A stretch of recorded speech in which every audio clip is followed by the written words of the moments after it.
let's go ahead and get started. We're at the staff developer meeting, January 7th. First agenda item today, well, let me just make this announcement.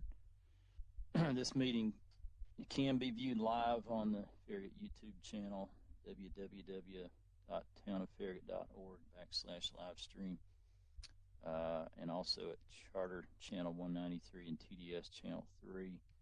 This meeting is being held virtually as authorized by Governor Lee's executive orders regarding the COVID-19 pandemic. First item on today's agenda is a review of final plat for Ivy Farm Subdivision Phase 1, Unit 2. This is the part of the Ivy Farms development that's north of Union Road. Unit 2, as you know, the Planning Commission's already approved Unit 1, the initial phase. Unit 2 is, as you come in to the property from Union Road, it's the first street on the left, on the west side of Ivy Farms Road. This particular unit has 22 house lots, and it involves 10.87 acres. So there's the image of the area that's involved with this particular phase. The developer is still wrapping up some field-related items to finalize actually Unit 1, and they would kind of relate obviously to Unit 2 as well. Staff reviewed the plat. And I guess, you know, the applicant's working on addressing the comments. There weren't a whole lot of comments. It's pretty straightforward. I'm not sure. When I checked earlier, I didn't see anybody present on behalf of the applicant. There may be now. But I don't know if you had any questions from the applicant's perspective. And if so, you know, we can try to talk about those at this time. Is anybody, Ryan or anyone from site, on the meeting at this point? I'm here, Mark. There's John Anderson with site. Oh, hey, John. Okay. I don't know if y'all had a chance to look through the Blue Beam comments, or if you had any questions or clarifications that you needed from the staff. I guess the biggest one is the building setback or periphery setback on Union. We've never shown that at 50 feet. It's always been at 40 on plans and everything was approved, because that kind of is the overall. So that ends up being the front for the overall project, and all the sides along Battle Ridge, Fox Run, and the rear has the 50 feet. Yeah, let me look at that, because what you're doing is considering that basically the front then. Okay. Right. Yeah, let me think about that. You might be right on that one. That could have been my error. Let me check into that. I'll clarify that for you. That's probably okay. You're probably right. I was thinking of it being around the entire periphery, which would include, of course, the front. But there might be a separate provision there on the front. I'll double check that. You're probably going to be right on that. In thinking about that again, because I think the periphery it does not apply to the front, and the front varies depending on the classification of the street. I'll double check on that. Was there anything else that you had any questions on? No, that was the main one. I mean, everything else, there's a few typos and some other stuff. We've been out and located that retaining wall, so we can go ahead and show it on here. I assume they're planning to put a rail across the top of that wall, just for liability. I think it's already been installed a couple weeks ago. Oh, okay. Has it? Okay. All right. Yeah, I hadn't been out there since before the holidays, so yeah, that's good. I think they needed to. On this street, they did get a variance just for the planning commissioners and others that are on this meeting to reduce the right-of-way and street widths. since this is a short cul-de-sac. So the right-of-way here is only 40 feet instead of 50 feet. And these are all just small, detached, single-family units. It would be as part of this phase. Smaller lots, obviously, than what will be predominantly in the rest of the Ivy Farms development. So it gives a kind of a variety of housing styles within the development as a whole. So did anybody on the Planning Commission or others have any questions or comments about this particular unit of Ivy Farms?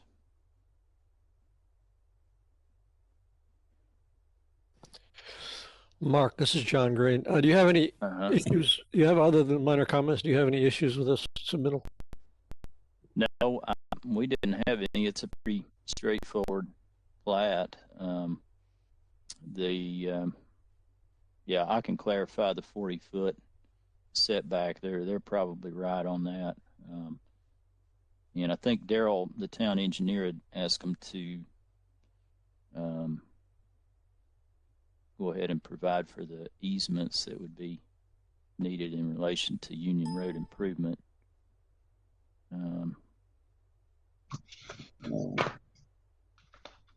So I don't know of anything else that would be other than just clerical items that would be associated with this plat.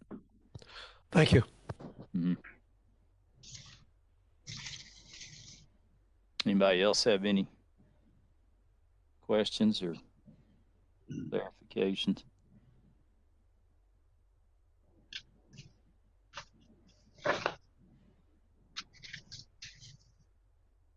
Okay, well, I'll clarify that for you, John, today, and actually probably between now and the next session. And is it 40? Okay, Bart just clarified it. You're right, it is 40. So just disregard that because it's a front rather than a peripheral. So okay. Yep, he just verified it. Thank you. All right, that sounds good. Well, if that's the case, then we'll just reconvene at around 9:30 for the second item on the agenda. And John, if y'all can get the revised plat uploaded into Project Monday, I would appreciate it. And we'll go ahead and plan to put this on the Planning Commission agenda for their meeting on the 21st. Okay. Thank you very much. All right. Thank you.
Starting at 9:30. Well, no, there is. I walked in as he was. Whatever happened at 9 o'clock didn't go, and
Can you all see the PowerPoint screen?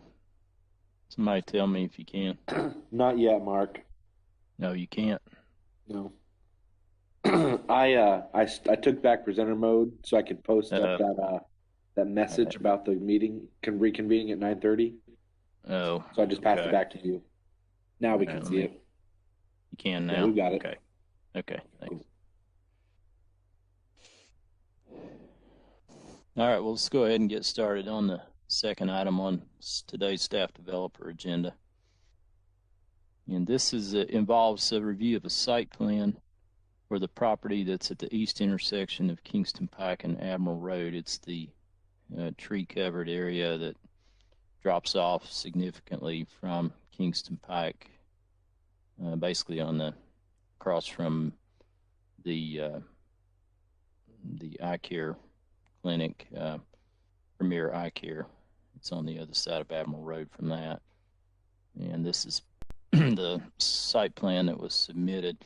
There's a proposed right-in, right-out on Kingston Pike, which would require a variance request from the town's driveways and other access ways ordinance because it's an arterial street, Kingston Pike is, and the access points have to be at least 400 feet apart, which this would not be.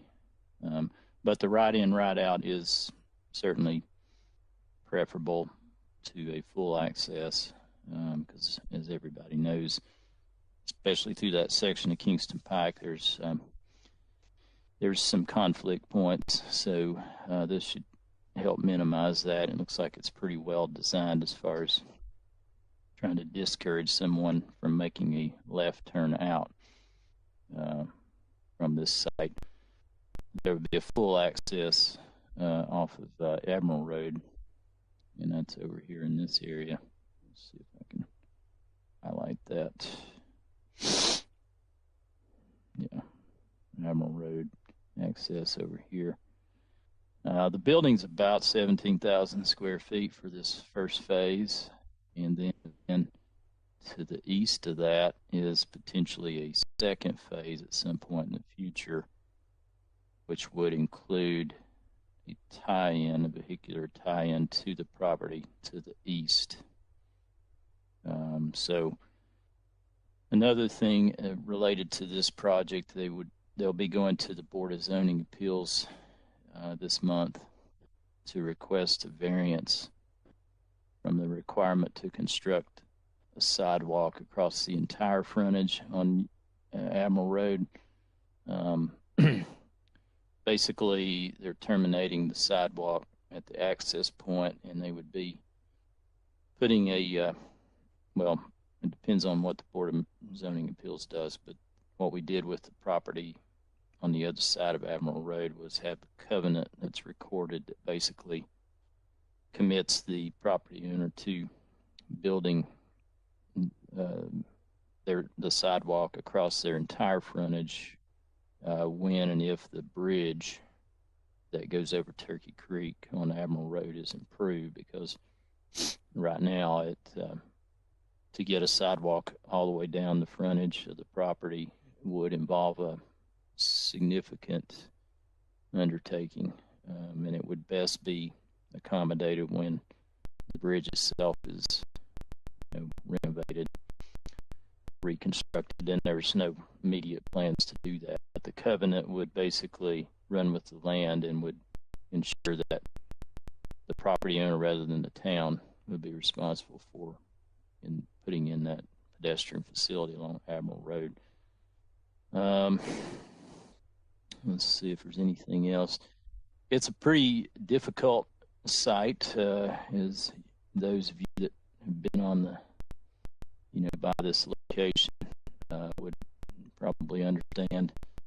The floodplain is very significant on this property, the Turkey Creek floodplain, and it's on the, basically rear portion of the property, and so it limits the developability of the property. So that's kind of a challenge.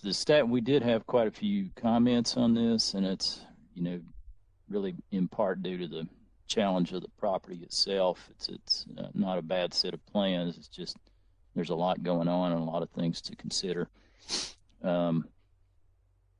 So let's show what the building looks like. At this point, the building is proposed to look like this. It has a tower element on one end of the building, as you can see there on the left. It does meet the 75% masonry requirement. More or less the front is going to be brick, and sides and the back would have a little bit of a combination of brick and CMU. So that's kind of what it's proposed to look like at this point. The staff is, because there was quite a few comments on this, the staff is going to be meeting with the engineer later today to go through in more detail the comments and make sure that we're all on the same page. I don't know if Chris or any of your team has any questions you want to raise at this point, in addition to the meeting later today, or if any of the planning commissioners, board members, or anyone else that's on this in this meeting has any questions. I'll try to answer those. This is just a small shopping center, speculative building at this point, as far as I know. The property owner may, in the second phase, build their office is on this part of the property, but that's again would be determined on the next phase of the project. So that's kind of an overview of what's involved here. The sidewalk, there will be a sidewalk constructed along the entire Kingston Pike frontage, and then also, as I mentioned earlier, along Admiral Road, the access point proposed on Admiral Road. And this access point on Admiral does line up with the Premier Eye Care access on Admiral. In fact, the engineer that did that project also is working on this project, so that makes it a little bit easier for coordination purposes. Does anybody have any questions or comments at this point? Mayor Williams. Yes, sir. Number one, I haven't researched it, but who is the property owner here? You said it possibly could put their own office there? It's a physician, I believe. Yeah. Okay. That owns the property. Okay. One comment I have is because we've got a situation where we don't have the 400 feet spacing. What about to the east? If it's going to be a two-part development, why not put that right in, right out in between the two developments? If they're equal in size, that may get them to the position where they've got enough distance between Admiral Road and then the entrance to the other strip mall that's east to it. To me, if I looked at it and thought, I mean, I'm not looking exactly at the top of them on how it lays, but if I was going to do that entrance right there, I think I would put it more to the east, to the very eastern corner of that parking lot, to where it would be spaced properly as far as line of sight, which is really important on Kingston Pike, where you've got relatively high speed travel, as opposed to what you have on a collector or something. But that would be my point of view on this, I guess. Yeah, I think that's a good observation. Chris, I don't know if you could speak to that. Yeah, it might be one of the engineering comments that we were going to talk through later today. I can't remember, but obviously the mayor's talking about putting the access point, 400 feet from that intersection, somewhere in more of the eastern part of the property. I'll revisit that. I'm going off memory. I looked at it before. I don't think we can get 400 feet between both. I don't think there are 800 feet between the entrance to the shopping center and Admiral Road, but I won't promise that. I will revisit it. I know one of the challenges we're facing is the farther east you go, you're going uphill. So it was a balance between, intersection spacing and fighting the elevation change to get, because we're fixed by Kingston Pike and Admiral Road, so that that's kind of presenting a challenge elevation wise. And we thought the right in, right out would mitigate some of that spacing difficulty. Yeah, I definitely think the right in, right outs. I don't think the staff could support a full access. So, that's a good. I think something worthy of looking into. See if that. My point on that is, if you're looking from the driveway of the shopping center that's to the east, if you're pulling out of there, turning right, then you're not competing with traffic from that right in, right out. But if you're pulling out of that particular access point onto Kingston Pike and you're going right, then you're competing with traffic that is turning left from Admiral Drive. And that's my concern. I mean, if it's splitting the difference to try to get that farther away, that's, like I said, everybody's running 45, 50 plus mile an hour down through there. And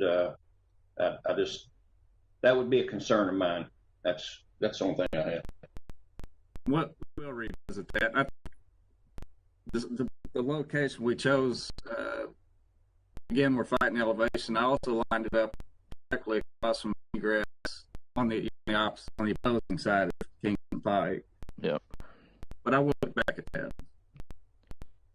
It may be helpful, Chris, on the revisions to show roughly the access points on the other side of the road. Okay. Yeah, I know the nearest one to the east would be over at the the old Blockbuster Center, or trying to remember what's over there. I can't remember either. Yeah, I know there's a narrow piece of property in between, but yeah. So yeah, that would be probably useful, is if you are proposing it roughly where you're showing it to demonstrate some of the rationale behind that, in addition to the topography, just showing that you're trying to take into consideration what's on the other side of the street. Do you have the full plan set available on the PowerPoint? Not on the PowerPoint today, no. Okay. No. we can look at that when we get together at 4 if you want to. Okay, perfect. Yeah, talk that through. Yeah, as I mentioned earlier, it's kind of a highlight for the staff developer meeting, just kind of highlighting the project and talking through that. We really kind of need to sit down and lay out all the plan sheets with this project because of its, challenges, and to work with their design team to work through some of these issues. I don't know if it'll be ready or not for the planning commission meeting for this month, but anyway, that's our intent, is to try to clarify the staff's comments later today with the applicant, so we can all look at them together.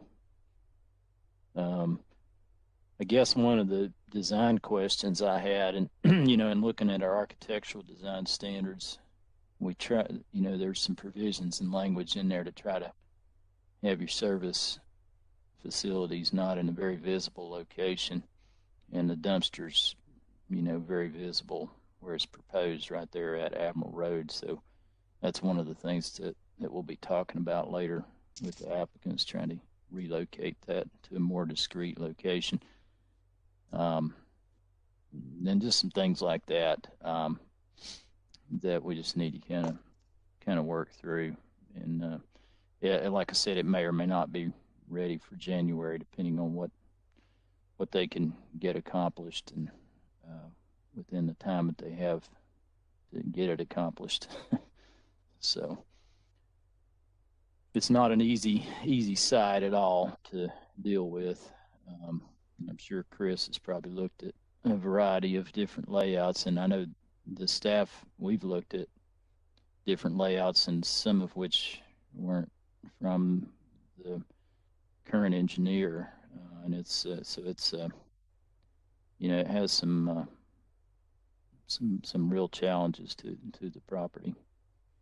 Mark, what is the corrections deadline? Monday. Okay, thank you. Yeah, end of the day. Well, basically by midnight Monday. Okay. You just have to upload it into the project as a revision.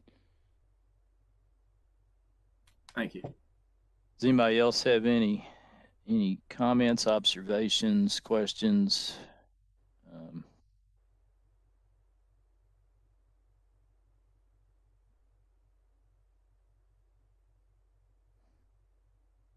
This property's been vacant for a long time, and probably because of its physical condition. So it's definitely a challenge to work with. So going forward, Mark, I think we've run out of the easy stuff.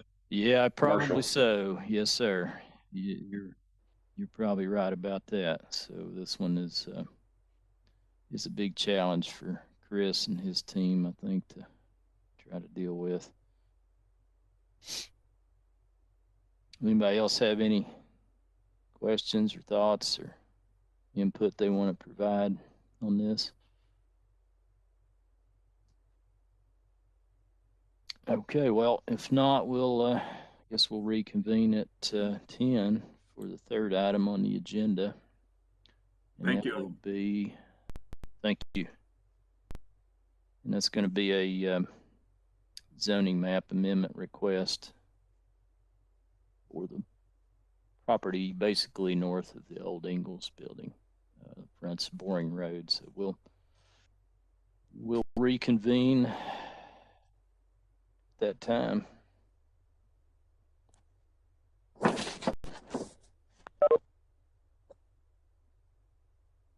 This says 11, but it's actually 10.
Okay, so R1 is not a transition between R6 and R3. Is that correct? Well, R1 is just a kind of a rural, single-family detached zoning district. It would be actually consistent with the character of most of the Boring Road corridor. That area's been kind of a farm area, a larger lot, residential. So okay, but that's why it's zoned R1, I'm sure, right now. It's currently R1, yes, but my sir. question is it a buffer between R3, or excuse me, is it a transition between R3 and R6?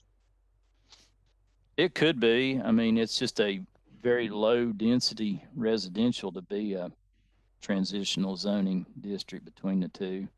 Okay. I mean, what typically you'd, with like the flex density concept that's talked about in the plan in transitions, is probably what you would be doing if you were trying to follow the transition concept in our land use plan. Is you look at R3 up there at Baldwin Park, and whatever's just to the south of that would have basically the same lot sizes and housing sizes as what you have in Baldwin Park, and then transition to something different as you go south, so that basically the density that's adjacent to an existing residential community is consistent with that density and general layout as far as the lot size goes. So our R3 or R4 would probably be a transitional zoning district to something higher like an R5 or R6.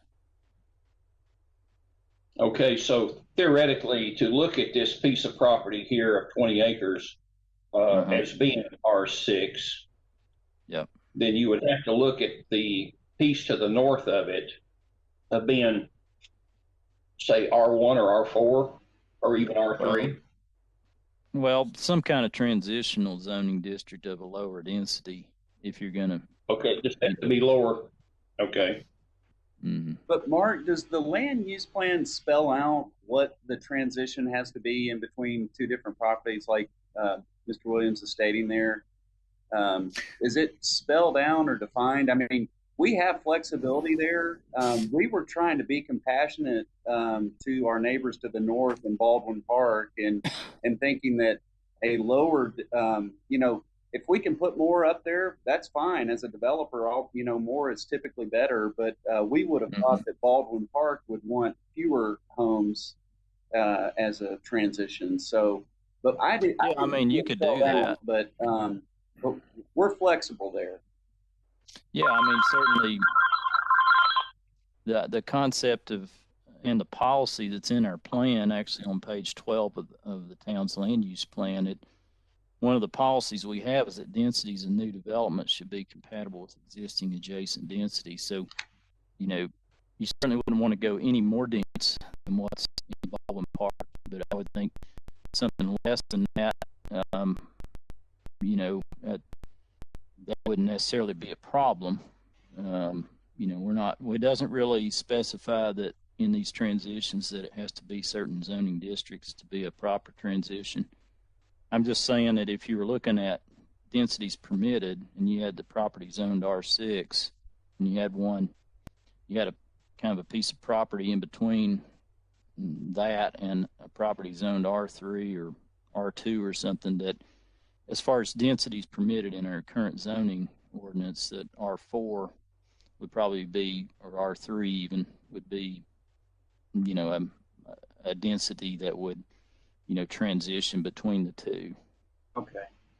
But R1 is, there's no issue with, having R1. That's even less dense. And the whole concept of really transitioning is to try to protect existing residential communities from incompatible development.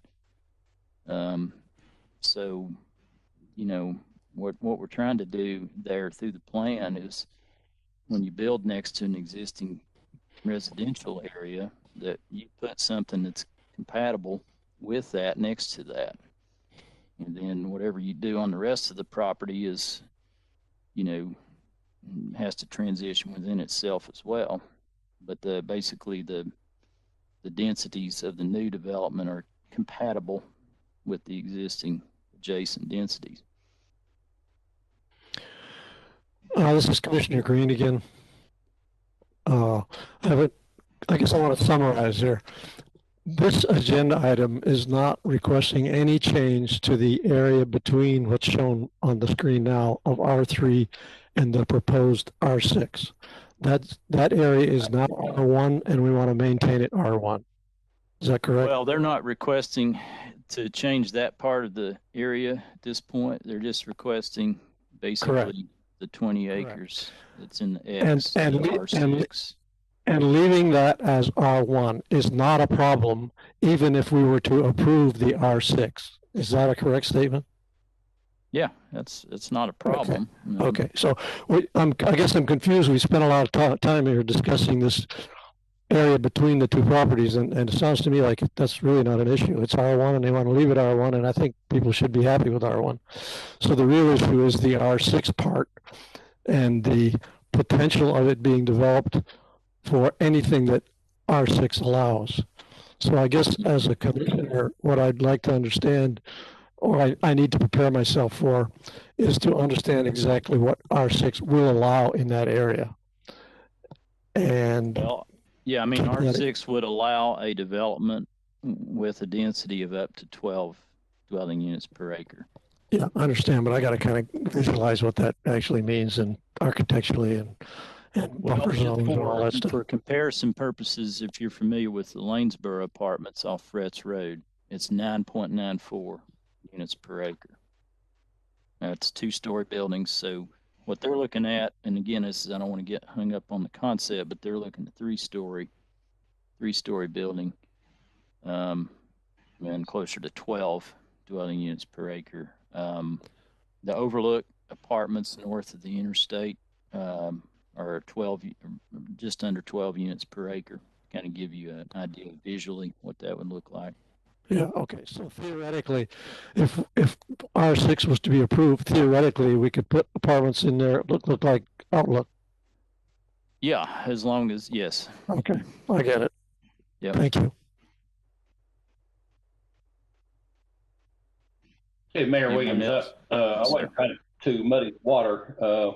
Primarily, what I was doing was getting some clarity that R6 does need to have a transition, and that's the main thing. And we have that to the north. So my next question is, Mark, about R6 needing a secondary entrance due to the fact that it's. I think we look at density on the need for a secondary entrance. Yeah, I mean, I really want to focus on the zoning district itself. But when they get to, if it gets rezoned, they get to the point of concept and site plan review, certainly the staff at least will recommend a connection to Boring Road. They currently would access through Farragut Commons Boulevard, which is basically right across from Peterson Road, just west of the new Ingalls. It goes through the Farragut Press building. So they would be coming in off of that. That's a collector street that accesses a major arterial, Kingston Pike.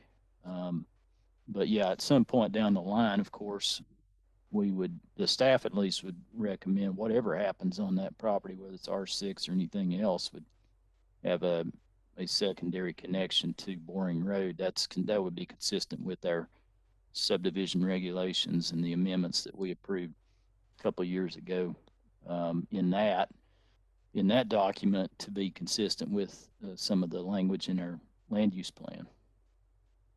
That would also kick in a cost share for Boring Road.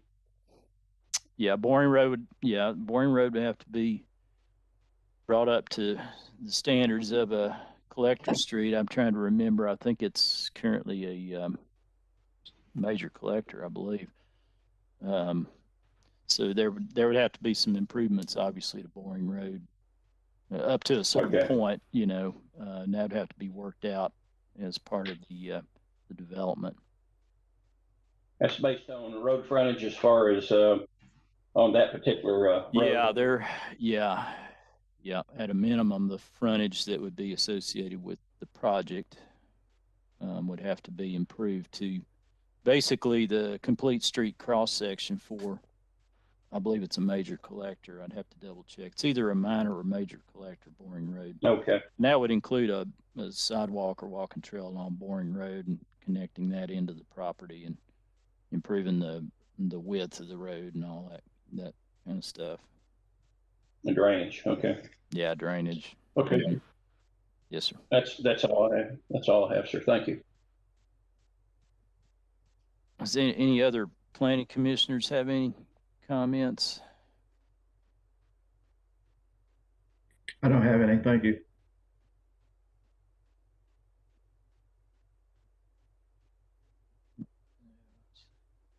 The applicant, do y'all have anything else you want to add?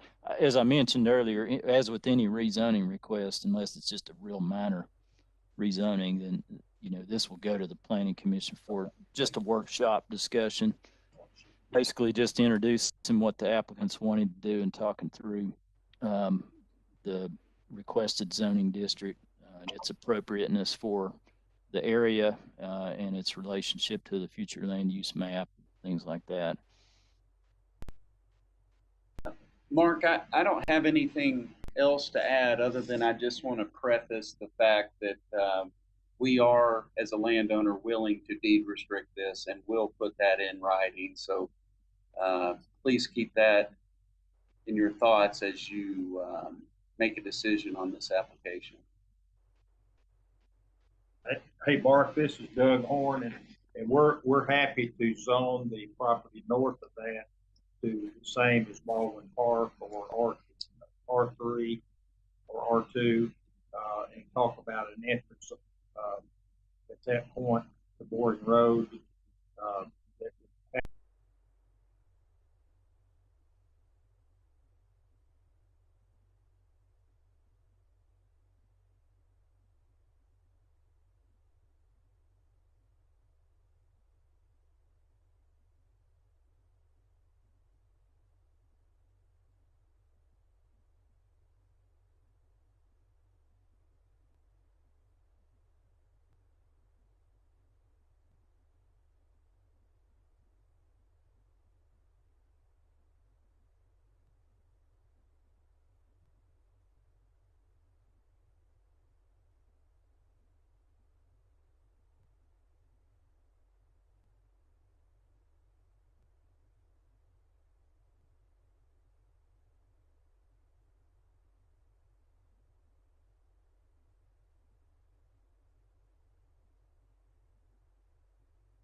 All right, let's go ahead and get started on the last morning agenda item for staff developer.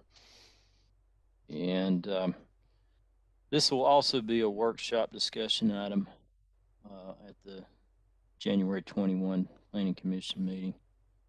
It involves a request to rezone property basically to the west of the town hall, which is about a little over 68 acres. Go ahead and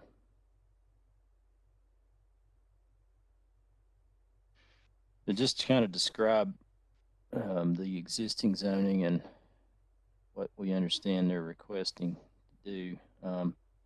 Just to orient everyone here. See if I can get this to work. So you got, this is Kingston Pike down here. And you have Town Hall is here. Park Place is over here. And Glen Abbey here. So the property is in between Park Place and Glen Abbey. The property is zoned a variety of different zoning districts right now. The pink area is C1. That basically goes back to about the depth of the Coles building to the west. I apologize, I'm terrible at drawing these lines. And then you've got to the south of that, the property has an office zoning designation. And that's the area in the kind of the gray, white gray area. There's a buffer zoning district, a little sliver here in green. And then the majority of the rest of the property is R2, which is the yellow area, all of this. And then R1 is this area. Let me clear all that out. That's a little bit messy to look at. And I believe what they're requesting is to extend the C1, and this is their requested zoning amendment, extend C1 back to basically the O1 area. And then the middle section back here would be requested to go to R6, multifamily residential. And then the southernmost part would be R4, single family attached. Now the property where Park Place is R4, single family attached, and Glen Abbey is R3, small lot, single family. So that's basically what I think they're requesting as far as a rezoning. The front part, I think the intent is a mixed-use town center type development. Again, this is a very preliminary concept that is underlaid with the existing zoning.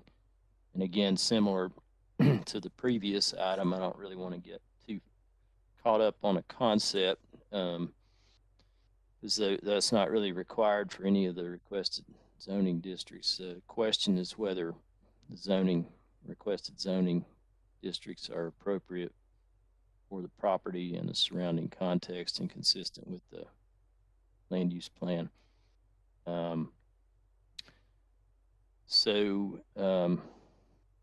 Part of the office property does go back to part of Glen Abbey here and basically to the end of the town's property. The R6 portion in the middle,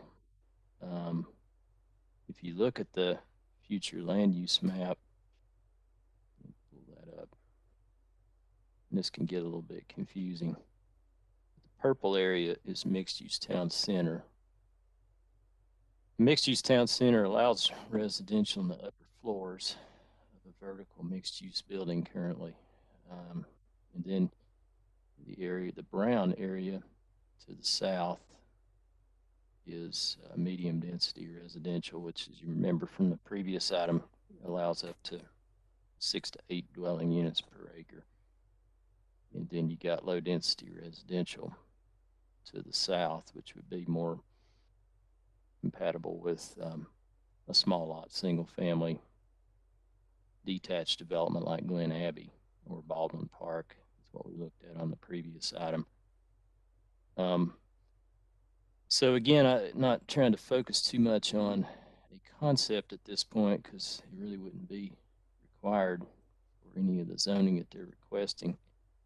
Question becomes whether the request is consistent with the plan in the surrounding context.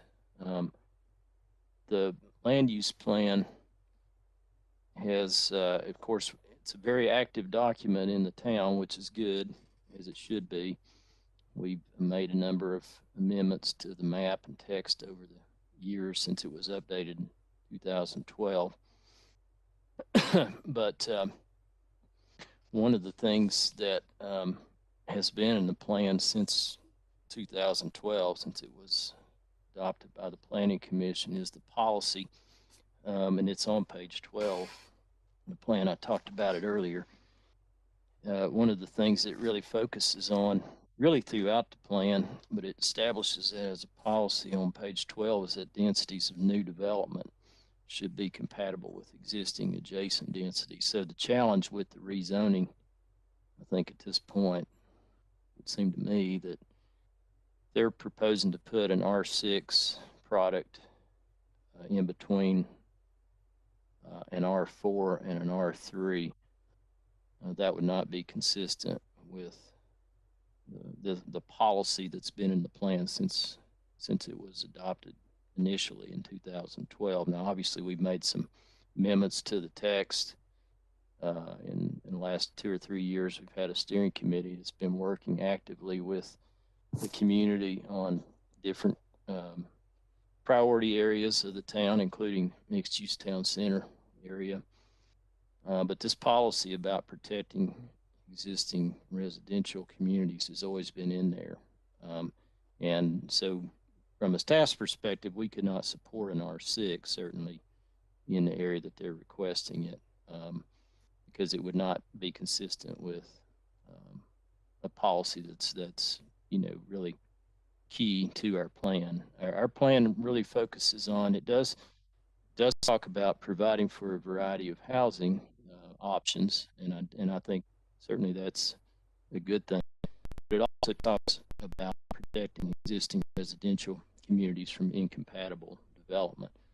And, and a multifamily product adjacent to either of these existing developments would be, from a staff's perspective, certainly incompatible. So the question whether, the C1 part, you extend that to the south. Again, part of that's going to be across Glen Abbey. I don't know. Again, I don't want to get too caught up on a concept at this point. What they appear to be showing, or their intent is at this point, is as I understand it, and the applicant can talk about this, is a vertical mixed use product in this general area. If that's the case, you may want to consider, the town center district instead of C1. Either one would restrict residential to the upper floors. And then, another option as far as properly transitioning on these existing residential areas, again, I think in these sections, you'd want to look at some kind of product that would be compatible with the existing densities that surround that portion of the property. That would be consistent with the plan since its inception. The changes we've made recently, frankly, just clarify elements of the plan that's been in there from the start. The concept of proper transitions and protecting existing residential communities has been in our plan since 2012.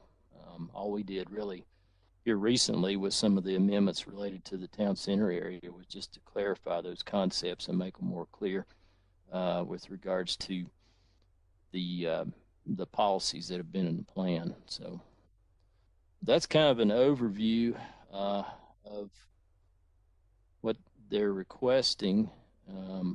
Obviously, there's a lot going on. It's a very important piece of property, and I certainly want to give the applicant plenty of time to talk through what they have in mind. And but I think there's, this again will just be a workshop discussion, and frankly, it may involve more than one workshop discussions. It's there's a lot of things going on, a lot of moving parts here. So that's kind of an initial overview. I guess I'll just turn it over to the applicant at this point. If y'all have something you want to add to that or clarify, then that's what this meeting is intended to allow.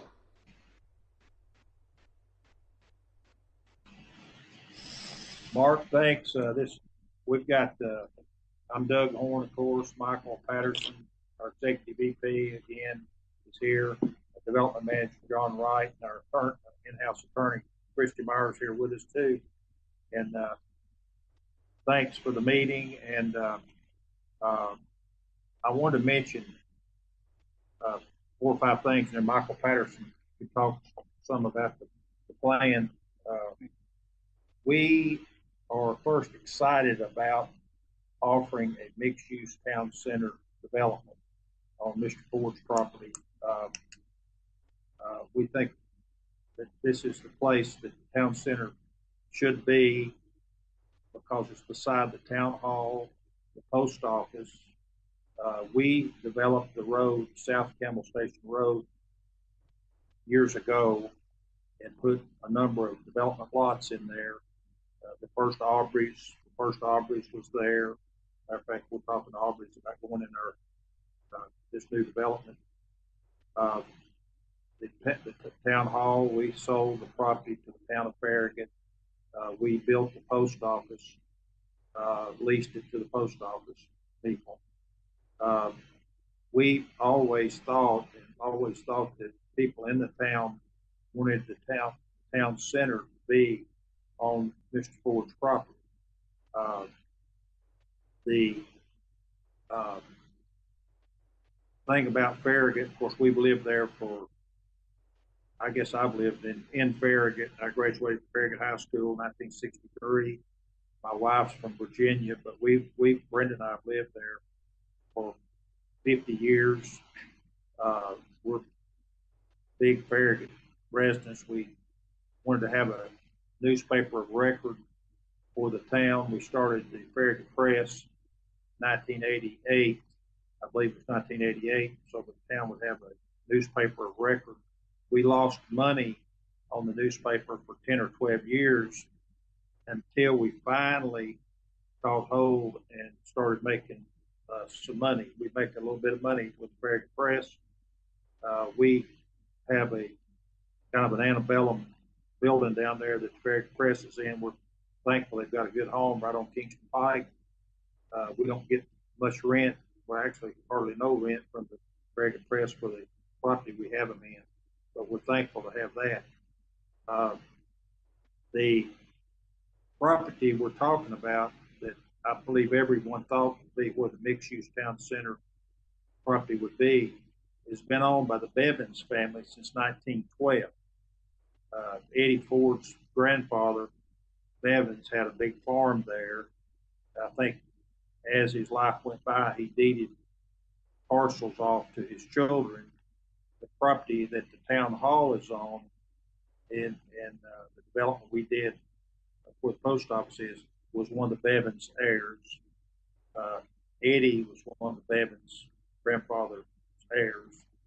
The property where Coles is that we developed years ago that was a good sales tax generator for Farragut. And the Glen Abbey, that was one of the Bevins' heirs. So there's been a lot of Bevins property developed. The last property available is Eddie and Linda Ford's property. and they've owned it forever. Of course, Eddie was vice mayor for many years, mayor for many years, so he's got a long legacy of town service to the town of Farragut. We're thankful and pleased to be offering this development. We're not asking for any grants or subsidies like a lot of developers do. A lot of towns we've developed in 27 states. We try not to ask for subsidies, tax increment financing, or subsidies. We're not asking for any money from the town of Farragut for this town center concept. The land use plan that we always relied on as we worked with Mr. Ford on this over the years to try to get him to agree to do the town center development. The land use plan was adopted in December 2012, and it's only a guide. We understand that. We've developed, as I mentioned to David Smoke and Mark Shipley in an earlier meeting we had with you guys. We know land use plans are only a guide. They're not the zoning. They're not the law. They're a guide to development. And the 2012 land use plan is one we always relied on. Now, recently, like Mark, as you said, there was some a steering committee involved. There was some planning commission members involved, and there was text changes to the land use plan. Now, we didn't know anything about that. If we had, we'd have resisted it. Most states that we work in, if there's some change in land use plan that affects your property, they notify you in writing or call you. We didn't know anything about it. Mr. Ford didn't know anything about it. I don't think. So we relied on the 2012 land use plan for the mixed-use town center, which does allow the 15 units per acre for multifamily and commercial and additional residential. So we've developed, as Mr. Williams, the mayor, knows, we've done a lot of development in Farragut, more than anybody, more than any developer company, because we live there. It's our home. We did the original Walmart. It had a lot of good sales tax for Farragut. To reflect on history, when Walmart wanted to expand to a bigger store, Farragut would not agree to have outdoor display, and they objected to a couple other concepts on their development plan. So Walmart left Farragut. I say we because we're part of Farragut too. We lost the sales tax of Walmart. They went to Loudoun County. Then, of course, we did the Ingalls development, and then they wanted to do a big store, which we sold them the land to do the big store, the superstore, the Ingalls superstore, which is 60-some thousand feet, I believe. They do a lot of sales in Farragut, which gives sales tax to Farragut. The Coles, we did the Coles too. We developed the Coles. And by the way, with this change, this town center zoning, the Coles development agreed in writing, and maybe in the development agreement, they would move their entrance to Jamestown Boulevard. They changed the entrance on Kings Pike. Mr. Ford knows about that. He was mayor. They move over to Jamestown Boulevard. And so that would cut out one full access to Kingston Pike to go to Jamestown Boulevard. And I know the town is wisely, I think, thinking of putting a traffic signal at Jamestown Boulevard, Kingston Pike, Jamestown Boulevard, and Campbell Station. So it'd be a thoroughfare, probably not a right word, a good access point for traffic between Brixton Chapel, between Campbell Station and Kingston Pike. You come across Jamestown Boulevard. That would all tie into this mixed-use town center. I don't think there's a mixed-use town center zoning. If there is, then we could ask for mixed-use town center zoning. But we asked for C1, R6, R4 that was allowed in the mixed-use town center concept. So, I guess I want to say, we've been a loyal participant in the Farragut all the way from 1980 when the town was formed. We did the original Ingalls Center, Ingalls Revco, then Ingalls built the big store. We've done the Kohl's, we did the Walmart, we did the CVS, we sold the land to Walgreens down there. So we feel like we got some equity in the town, so to speak, in our commitment to the market. We did of course, we did the Lanesboro Grigsby Chapel development that you mentioned earlier, Mark, which is 9.4 units per acre. Lanesboro. We developed all that property over there on Grigsby Chapel Road, the subdivision, the 0 lot line homes, and the Lanesboro. And we did Derby Run. We built Derby Run too. So I want to say all those things. Particularly, I wanted to remind everyone the Bevins family is a long history family for Farragut, longer than any of us. And their farm has been developed. The town hall is on Bevins land. The Kohl's is on Bevins land. This is the last piece of the Bevins land that Eddie Ford owns. His mother was a Bevins. So this is the last piece that we're able to develop, we hope. And we're going to call the development after a historic Greek word, agora, A-G-O-R-A. It's on the site plan, our intended site plan. Agora stands for, it means a gathering place. I believe that the town people would love to have a town center right beside town hall.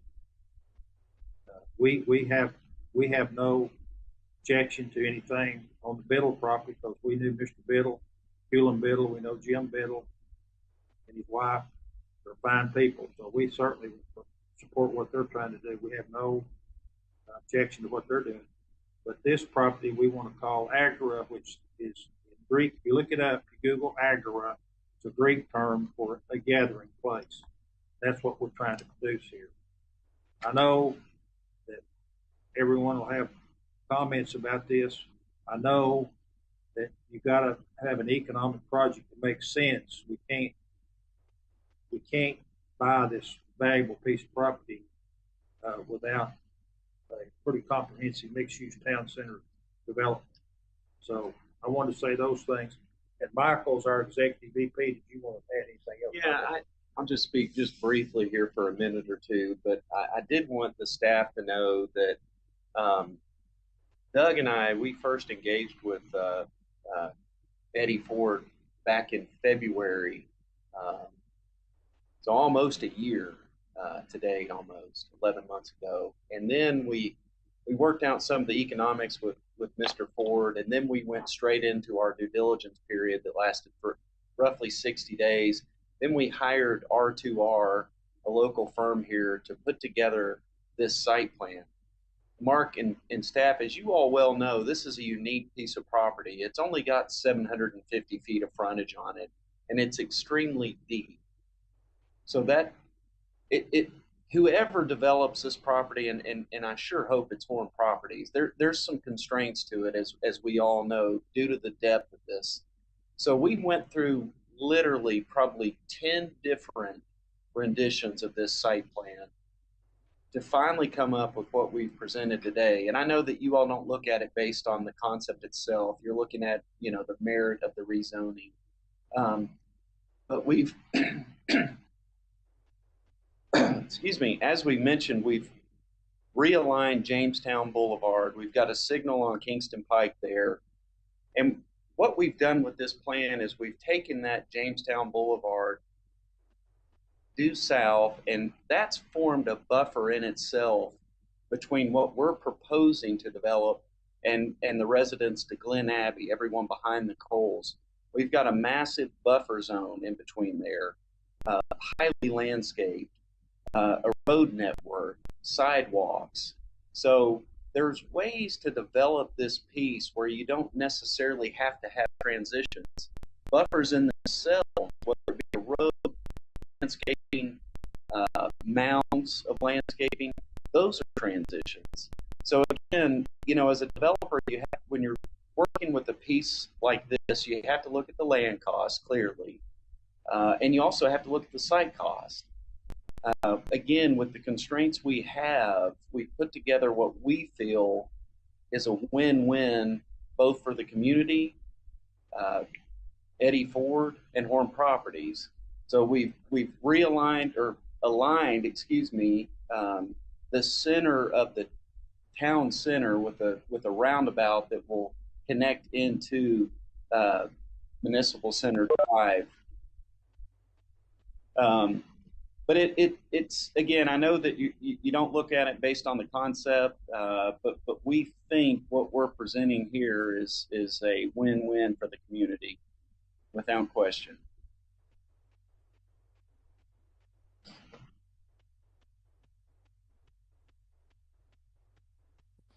Well, and Doug, you said something about we don't have really a zoning for mixed-use town center. We actually do have a town center district, zoning district. In fact, several years ago when Mayor Ford's property was being considered for development, they were going to request to rezone part of it to the town center district. So, and that's something I mentioned earlier in the introduction to this item. You may want to look at that as the zoning district. Now, we've got one other property, basically, let me see if I can highlight this. This property up here is currently zoned town center district, and that's kind of to the east of Farragut High School. But the part that you're looking at doing the C1, and again, that's part of what would be discussed at the Planning Commission workshop. But you may want to take a look at that town center district because that was really created for a vertical mixed-use town center. So that's what you might want to look at for that part of the property. I think, as I mentioned earlier, the middle part would be an area that I'm sure there'll be a lot of discussion about because, again, policies that have been in the plan since its inception, talk about protecting those existing residential communities from, in terms of having densities that are comparable to what they abut. So I think that's going to be kind of an opportunity with this project to figure out how to deal with that. Of course, the zoning designation itself, as I mentioned with the previous item, once you rezone property, if you're requesting to rezone, say, this area to R6, it's basically anything that would be permitted in R6 could go within that physical space. So, and that's obviously what the Planning Commission and the Board of Mayor and Aldermen have to look at and think about when any kind of rezoning is brought before them. So, I think that's going to be an area of opportunity to do something with, because currently I think what's being requested, at least from the staff's perspective, would not be something we could support. I would look at the front part maybe and take a look at that town center district. Really, when they produced the concept plan for Mayor Ford's property back in the mid-2000s, I think some of the town center district language came about through all that discussion and working through the development of that.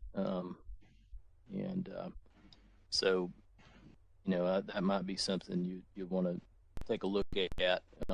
Might fit your needs better than, extending C1 back there, because if your intent is to have a vertical mixed-use town center project, then the more appropriate development for that, or a zoning district for that, would be the town center district.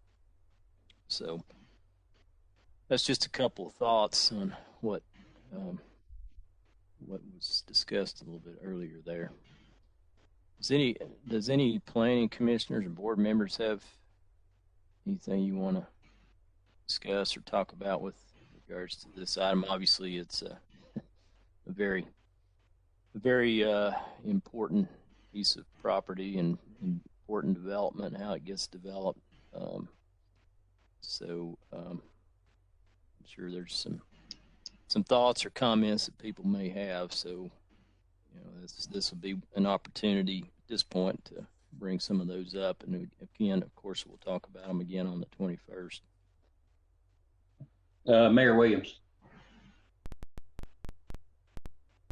Mark, I think you've touched on two different things there. The town center district, as opposed to the commercial and the office. I guess really for anyone that's on this particular staff developer meeting, and for Mr. Horn and his staff, you may, I think Mr. Horn may not understand about the town center district, because he said, if we had one, well, we do.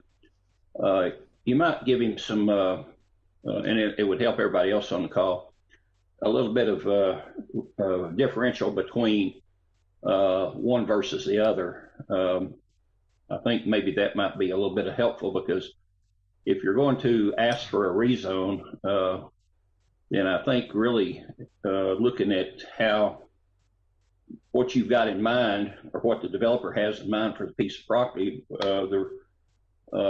he wants to take advantage probably of his investment, and to do that, I think really he needs to have options to where he can explore those options with whatever people that he puts on there, as far as his he was talking about Aubrey's or whatever.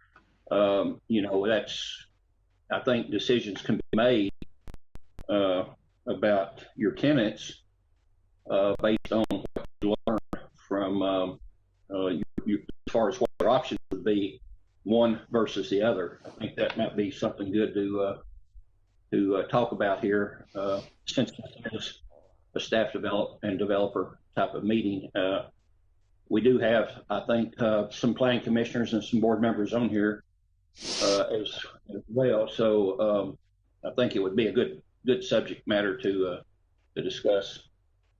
I think we've got time to do that, don't we?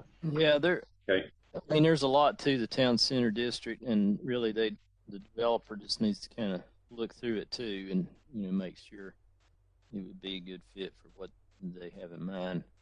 It does require a concept plan, like the planned commercial development district.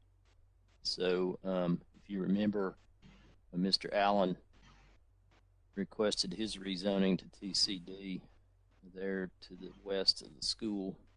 He had a concept plan that was presented as part of the rezoning request. So that would be, and of course they've been working on a concept plan with this property. That was also something that when the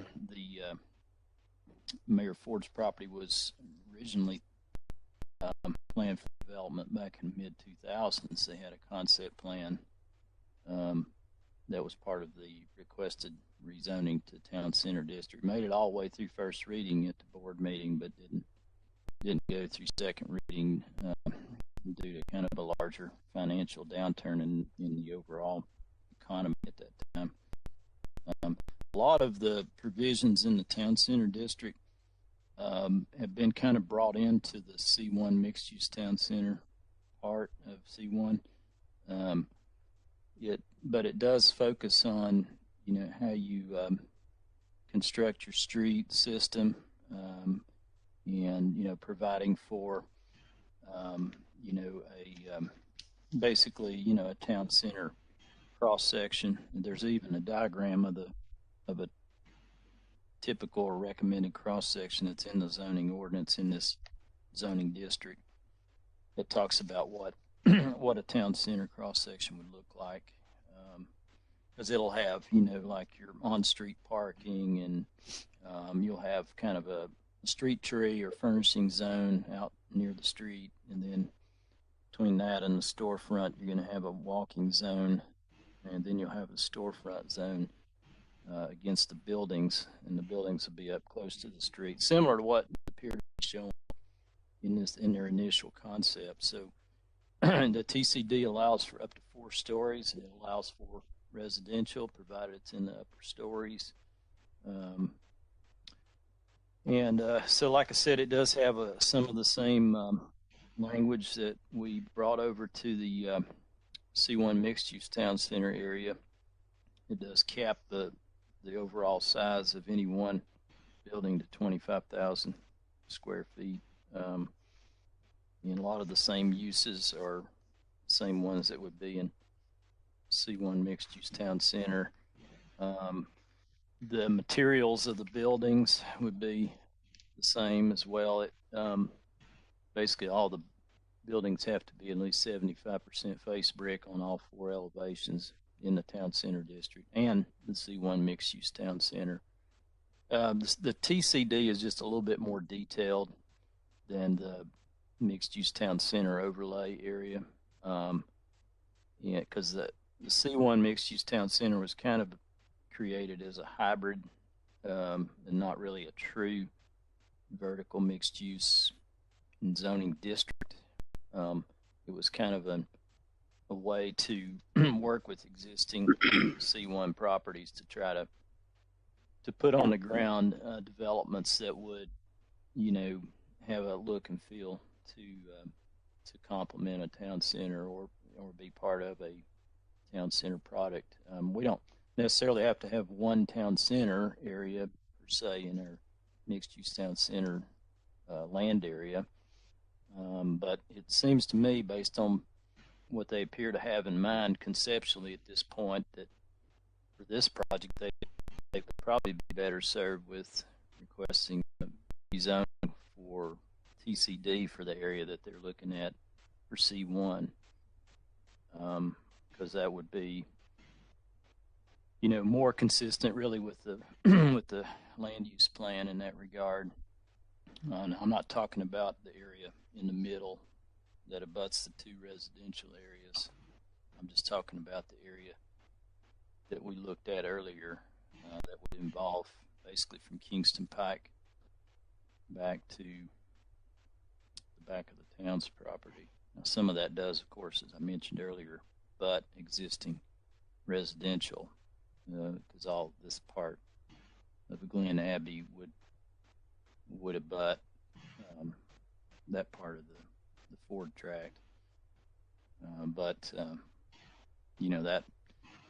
that may be a better zoning district for what you all have in mind, because it appears that the street system and the layout and the building placements are all kind of consistent with what you would see in basically a town center zoning district. And maybe R2R were looking at those provisions when they laid out this concept. I'm not sure, but we've had the town center zoning district in place since the mid-2000s, and it's certainly a good zoning district, and would be worth looking into, I think. I don't know if that's kind of a good overview of what the TCD is or not, because like I said, it's a few pages, and it's kind of hard to summarize everything. But the key things is it allows for a mixture of uses within the same building. Residential can be on the upper floors. You can go up to 4 stories. You can go up to 15 dwelling units per acre. Just architecturally, there is a higher expectation, but that's also required in the mixed-use town center overlay. It's more of just how the public infrastructure is laid out and the buildings are interacting with the public spaces. So that's more of a focus in the TCD, which should be a characteristic of any good mixed-use town center development. It should look at that first and foremost, as building placement, their relationship to each other and public spaces. So does anybody have did that clarify anything for you guys? Hey, Mark, this Yes, Doug. sir.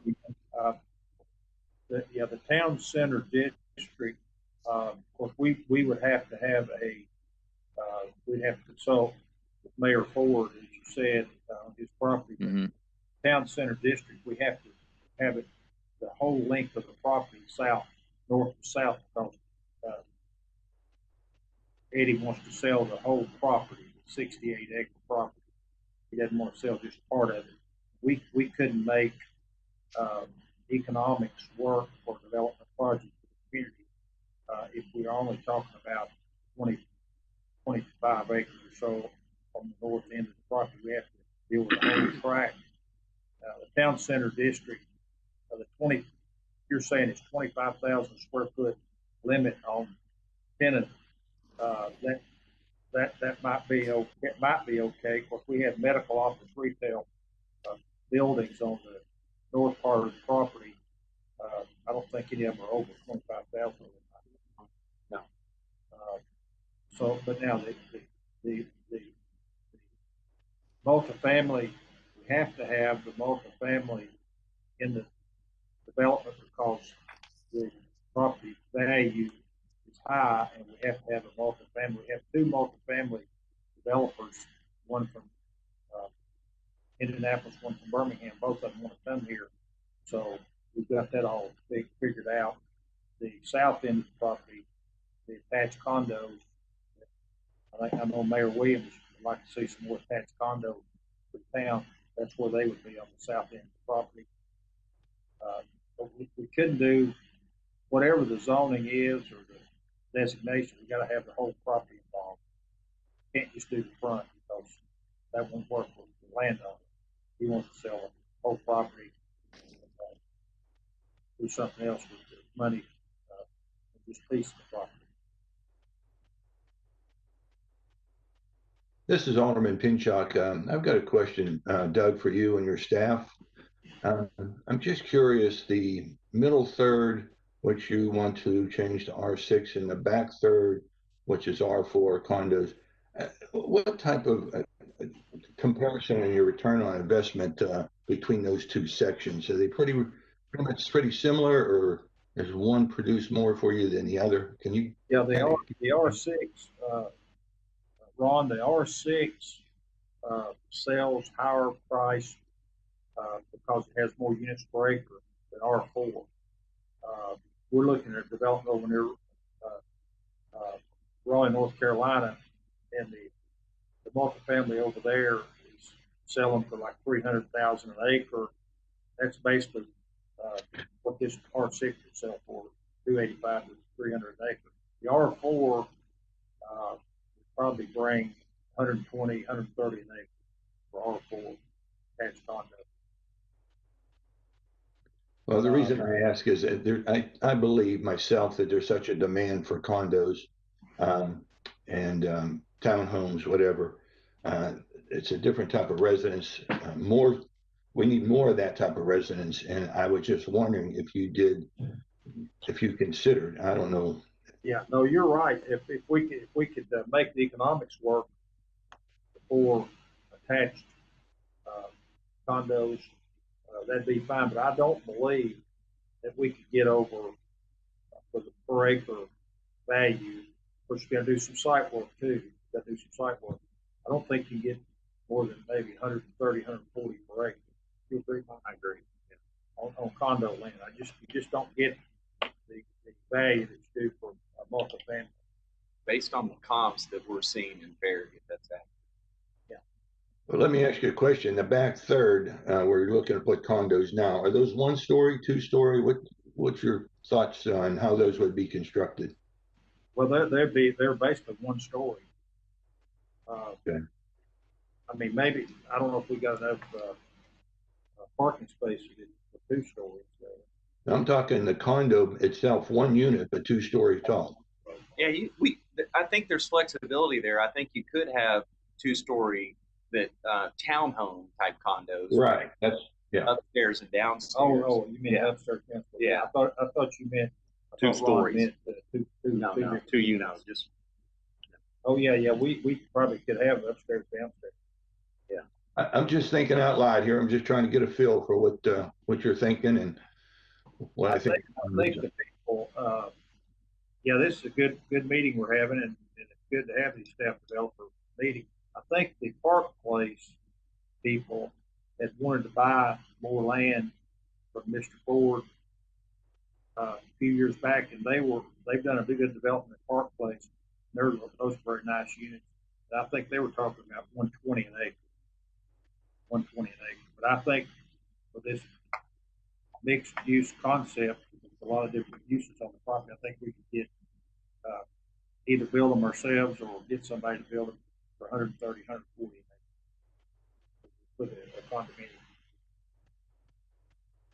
But we can't, we've told Mark this, the deal won't work. We can't do this unless we have to have the multifamily, which is what we always thought the December 12th land use plan permitted was up to 15 units per acre. Town mixed use town concept. By the way, Michael mentioned that road coming in from Jamestown all the way down the south end of the property. We also show it connecting over eventually, if the town wanted to, to South Camel Station, going over to some of that vacant land, South Camel Station. Yeah, we would stub it out at our property line, and then as that rear piece that's owned by the Biddles, if that ever got developed, you could have connectivity to South Camel Station Road there.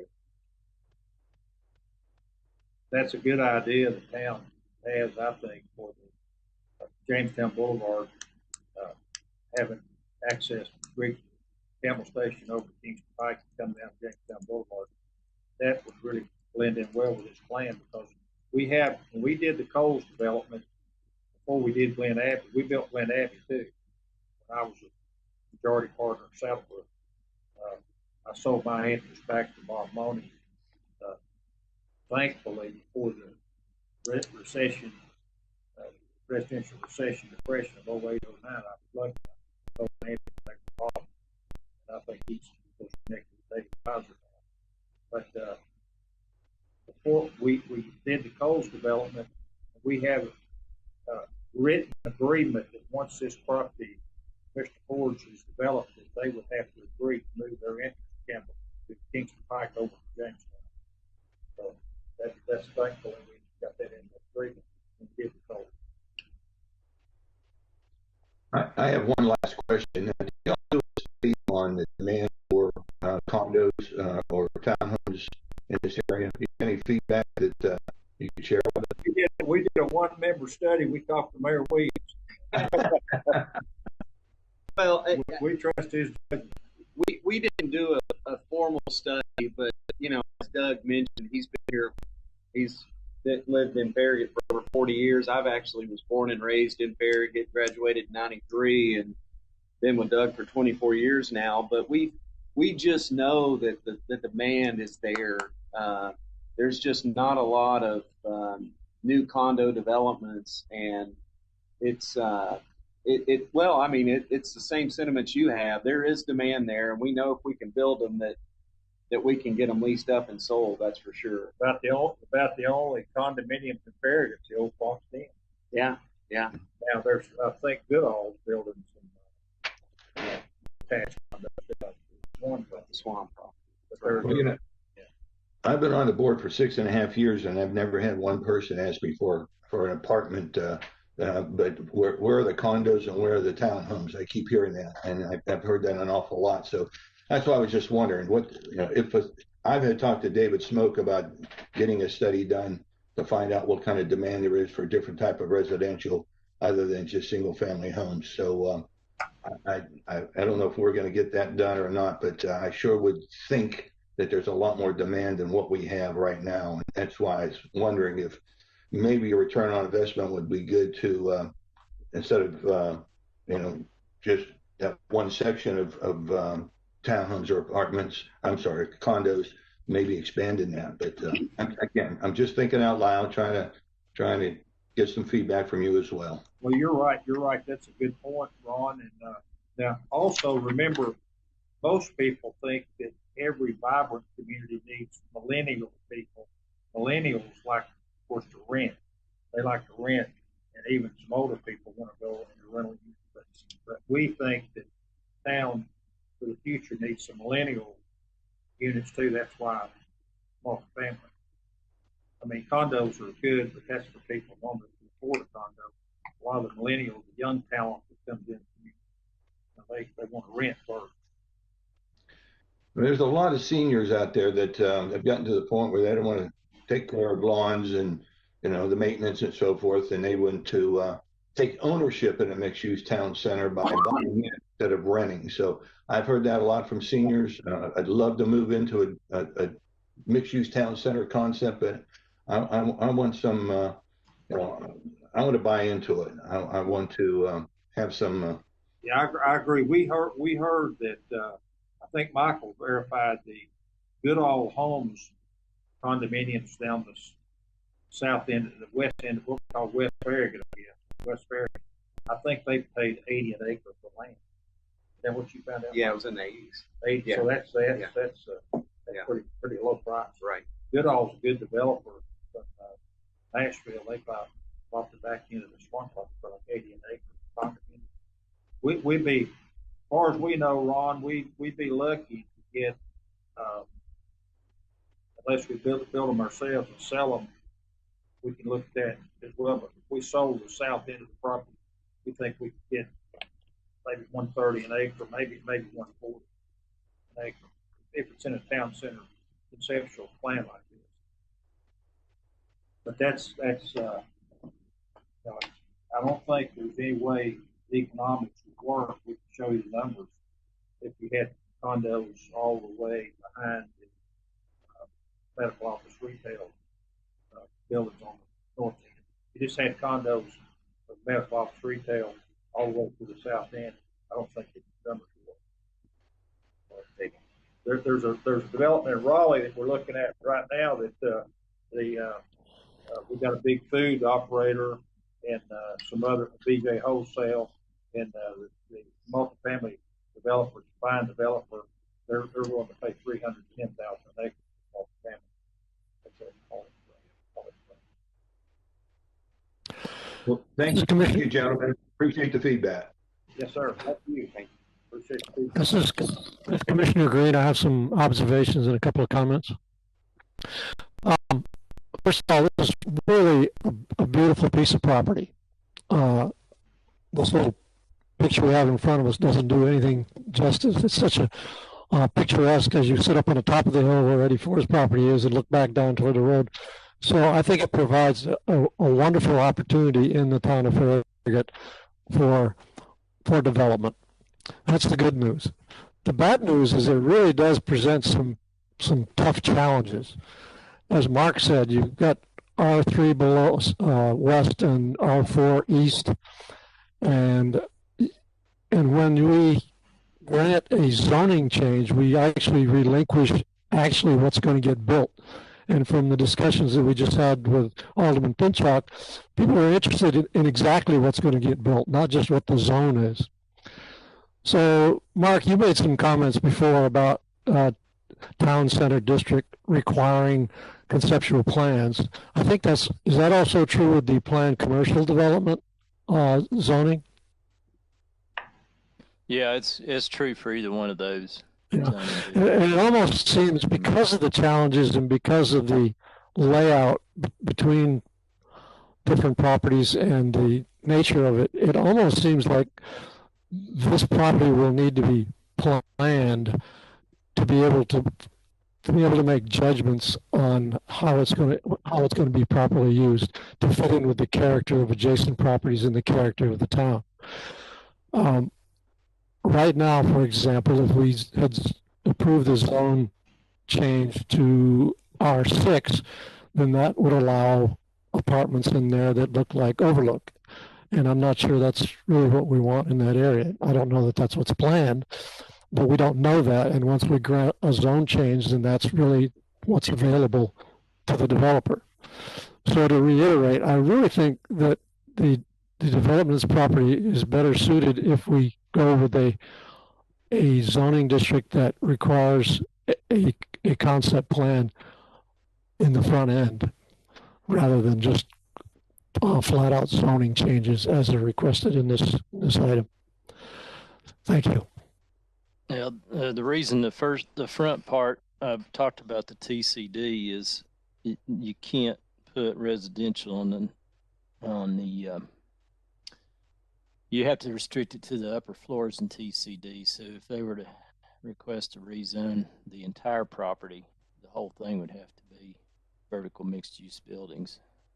If you had residential. Mark, what did say that again? You kind of component. faded the way we couldn't understand your last couple. Well, the TCD, if you were to try to rezone the entire property TCD, I mean, you could certainly request that, but you have to understand that residential is only allowed in a vertical mixed-use building. So you can't just have, a freestanding. So that's why I'm thinking in the middle, your idea at this point is you would need an R6 for the kind of development you're looking at. And as I mentioned earlier, when you look at the request, you have to consider whether it's consistent with its context and with the plan, which to me, as I mentioned earlier, at the staff level, I couldn't support an R6 in that section because I would argue that or state that it's not consistent with the plan. Now the front part being, a mixed-use town center and TCD, that, I think you could make an argument that would be compatible with the plan, but the residential would be, in the same building as commercial and office. It's in a vertical mixed-use development. So, I mean, you could do a concept of the entire property, but you have to understand that if you're going to request TCD in its current language, at least, residential would have to be on the upper floors. Mark, Mayor Williams again. Uh-huh. When I look at the front, or let's say the north section, it's commercial, and then you got office.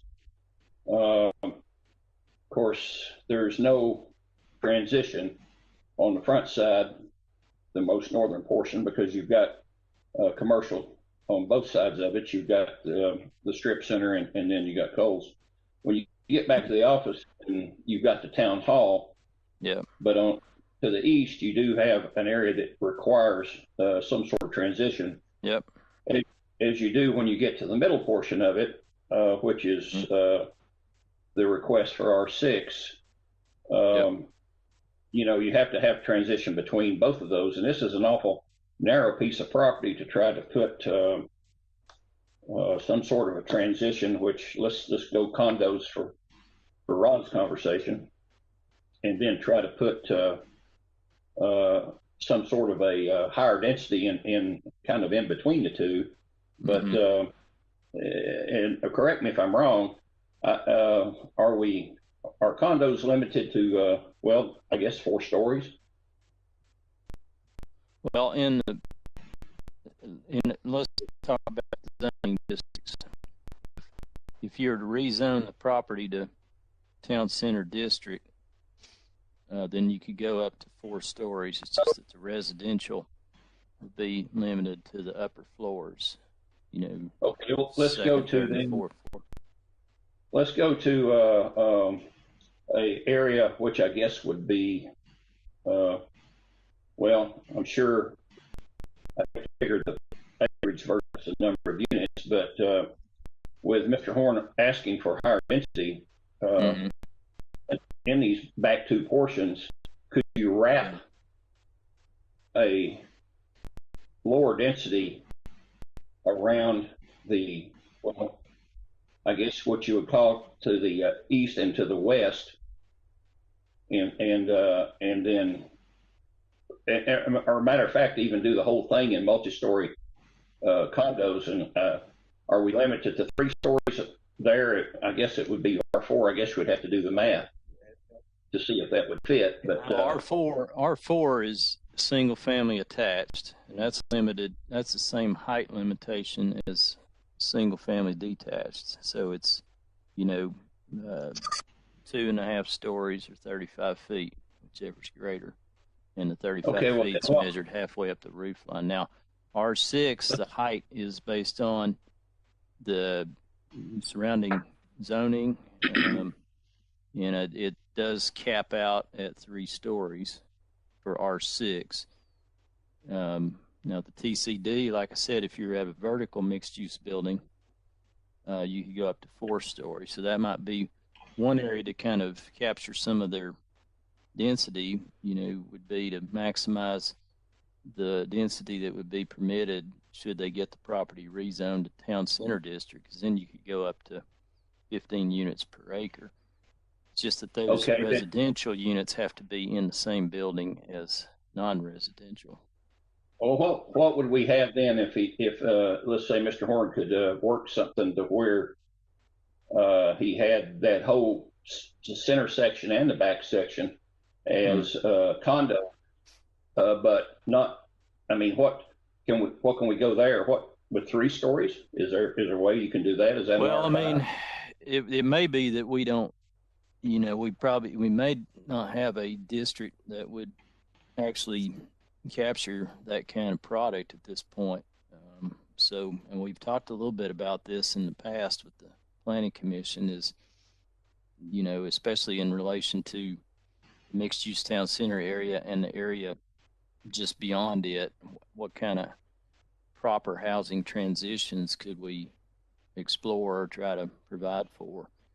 Because really, kind of right now, you've got something like Shiloh R4 or Park Place R4, and then you've got multifamily. You don't really have a product that's kind of in between those two, if you understand what I'm talking about. And it's kind of like, some of the stuff that I know when the steering committee went up to the North Shore Town Center, up to the upper part there above the school, and looked at some of that, and that's got kind of a mixture of, I think, some of the things that we might be thinking about here. It's got like a 3-story kind of small footprint multifamily, I guess you'd call it, building, although it really doesn't matter to me whether it's leased or owned.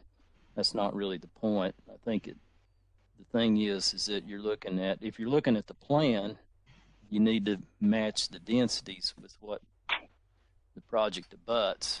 Now, whether you can do that on the periphery and then have something more dense in the interior is, that's something that we just have to look at. But as it stands right now, in my opinion, R6 in and of itself, as it's worded, would not fit with our plan. It would not be consistent with the land use plan, and that's not really even talking about the amendments we've made recently. They're not. I mean, I don't think it wouldn't be consistent with the plan that was originally approved in 2012. All we did was just clarified a bunch of that stuff, and made it, more clear as to. Yeah, I agree.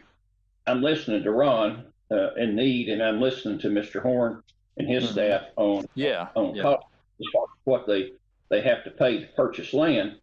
And of course, you only can make up so much of it on the front end as far as the northern section of it. Then you have to get back to the back end in order to make the numbers work. So that's the reason I'm saying, okay, because we know we have to have transition between the R4 and the R3. And I know you say that, and I have to agree that the R6 don't work without the transition. So I guess I'm looking at some way or another to get a higher density with the condo type of arrangement in order to try to make the numbers work and actually make this whole project be a win-win situation for the as far as the overall deal. Mr. Horn's asking to rezone most all of it, of course, and he said he did not want to just rezone the front, that it took the back to make the numbers work. So with that being said, then I think trying to discuss or look at some way to make some multi-story condos work in part of it, to see if that can't be a way that he could do this and still meet what we need as far as transition and some of the other factors that come into play. So anyway, that's, I guess, really what my comments are based on what I'm looking at right now and what he's asking for as far as zoning. I mean, I always start out with a clean sheet of paper on any project, and I like to put pluses and minuses on each one, and of course there's a lot of good pluses here, but the minuses are the lack of transition there against the R3 and the R4, and that's hence the reason to bring this up and to see if there is some other way that we can get the higher density with transition, basically. Yeah, and I mean what the land costs are really out of the town's control, and really not something that we can get concerned with too much. And I understand where Mr. Horn's coming from, and I don't blame him. I mean, can't do a project if you can't make it work financially, and I fully understand that. I mean, what we have to do, at least at my role with the town, is to look to see if what is being requested fits with the community's plan. And to me, it doesn't, as it is right now. Now, maybe we need to have a discussion about providing some product in our zoning ordinance and district that would create a kind of something in between an R4 and an R6, kind of a true medium density residential product that would inform, kind of be consistent with, where you're trying to transition to a less dense kind of traditional single family detached or single family attached development. And then so that would just, without making some text amendments, it would be a little bit challenging and problematic, in my opinion, to just, rezone a section of it to R6. That just is too open-ended to me. And it, we don't have any guarantees that what's presented in a concept, is necessarily going to happen. So we just have to, again, look at it just like we were talking about with the previous item. Is the zoning district being requested for the area appropriate for its context, which in the context of this is that part of the property is situated in between two existing residential communities. And the plan from day one has always talked about protecting existing residential communities from incompatible development. Well, in my opinion, R6 is incompatible with either R3 or R4. Now, if you can transition to those somehow, but, and have some kind of product that is more dense in the middle, I don't know. Again, it is like Mr. Horn said, it is a relatively narrow piece of property. There's some drawings in our plan that shows some very hypothetical renderings of actually this property that kind of demonstrates some of the transition concepts. It may not be anywhere, the density that they're looking at, but we can't really make a decision, at least the staff can't really make a decision based on what the land costs are or making a project work or not. We understand the developer's position, but we have to look at it from consistency with the plan and with, the surrounding context. And maybe we need to have a conversation about, this kind of missing middle housing product. Because I think we're going to run into this potentially in other areas of the mixed-use town center that have existing residential communities nearby. So it looks like this property is about 760 feet wide and, almost 4,000 feet deep. So having transitions, to me, on this property is critical. And it's challenging. So I don't have any good answers at this point, and I understand where you're coming from, Mayor, about trying to figure out some way to deal with this. But I think it's ultimately probably going to involve some text amendments to create a product that, would provide for that kind of proper transition. But as it is right now, the R6 just wouldn't do that. Hey, Mark, let us think about what all we said here at the staff developer meeting. We every comment you had, and I understand Town Fair likes the idea of multiple-story condominiums. I'm sure, we're not in, like Michael Patterson just said, we're not in Buckhead or New York City. However, we could look at maybe an idea of, 4 or 5 story condominium. Some deals which you got elevators, you got a lot of extra cost. We'll consider that too. But let us think about everything that we discussed: town center district, multi-story condos, and let us think about this a little bit. Do you want to just let me know if you can? Well, I kind of. Do you know if you want to have this taken to the planning commission this month, or do you want to just get back? We'll let your team together, or let me know. Council with ourselves here, and Mr. Ford, and we'll get back with you by the first of the week. Just leave it on the agenda. I'll put it on the agenda since it's just a workshop anyway, but just to be on the safe side. But again, to keep in mind, at least from my perspective, it doesn't matter to me whether a physical space is owned or leased. That's not really, to me, the point.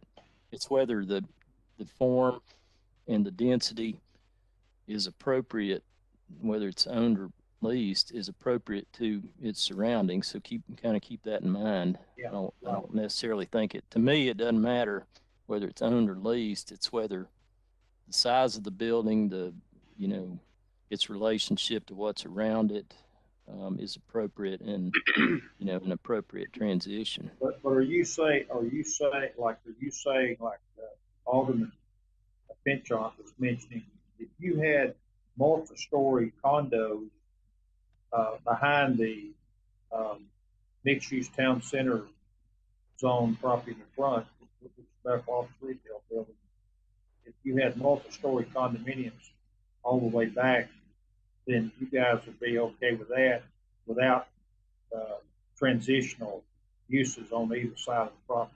Well, I think at least from my perspective, what we probably have to do is we'd have to build some kind of physical language that would address the physical characteristics of what we might envision in that space, so that we end up getting built what is allowed.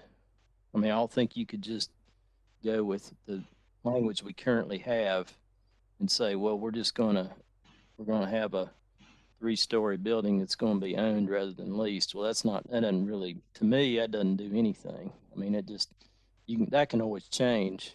I think that the key is that it's, again, as I mentioned, it's the scale, everything is, that it kind of fits in with its immediate surroundings. Now, you may transition a little more intensely in the center, and feather it out at the edges to what's compatible with what's around it. But again, we're looking at, what I'm at least thinking about, are smaller footprint, even in the higher density product, a smaller footprint building, whether it's leased or owned, that would be a good scale related transition to its context. And then, in your mixed use town center area on the north end, that could be 4-story buildings, and that's not an issue. The real challenge is going to be, I think, the area south of that, and then really the part of the town center that would abut Glen Abbey too was going to have a transitional element, but definitely the area to the south. And I don't think, honestly, we have a zoning district right now that would capture what I think you might want to look at there. Of course, what the town needs, many people have said over the years that you need a town center concept right beside town hall and post office. You need town center right there where town hall is, post office. In order to get that, you got to develop the whole property, because Mr. Ford doesn't want to sell just a piece of it. He wants to sell the whole tract, just like we bought the tract west of there from Bevins heirs and built the Coles and all that. Glen Abbey, by the way, when we built Glen Abbey, people objected to that at the time. The people west of that didn't really want that subdivision. I know we were starting to do the grading. They complained about that. So, everyone has complained about, not in my backyard. We even had complaints with Glen Abbey, but that's an irrelevant point. But to get the town center that we all want, I think everybody agrees it ought to be beside the town fair and the post office. We got to develop the whole property. So let us, rather than take all y'all's official time, let us think about all this. We understand what you said, and keep it on the agenda for the 21st. But we'll get back with you first of the week. You may want to take a look at the town center concept plan that was part of the TCD rezoning back in the mid 2000s, and just take, if you haven't already looked at that, and because I think it's got a lot of good elements to it, and I think it would be consistent with the TCD. It's the town center district zoning. Is that what you're saying? Mm-hmm. Yeah, that was, and the concept plan was part of that. We have a copy of the concept plan if you want. This is Ed St. Clair. I would heartily encourage you to do that, having been on the planning commission at that time. And just as a part of reference to that, and that's one reason why I would be very supportive of what you're trying to do on that north piece of property. I would add, though, at the same time, that I have considerable heartburn on the R6. I also would ask you to look back. You said you were going to go back and talk to Eddie. It's not a matter of wants a lot of times. It's a matter of what can be done, considering all that's happened and what we're having to deal with on a challenging piece of property. Like this whole piece of property go is based on a certain price that everybody's looking at now. That's an equation that has both a buyer and a seller. So you all can really consider what's really possible that's going to ever be able to do with this piece of land.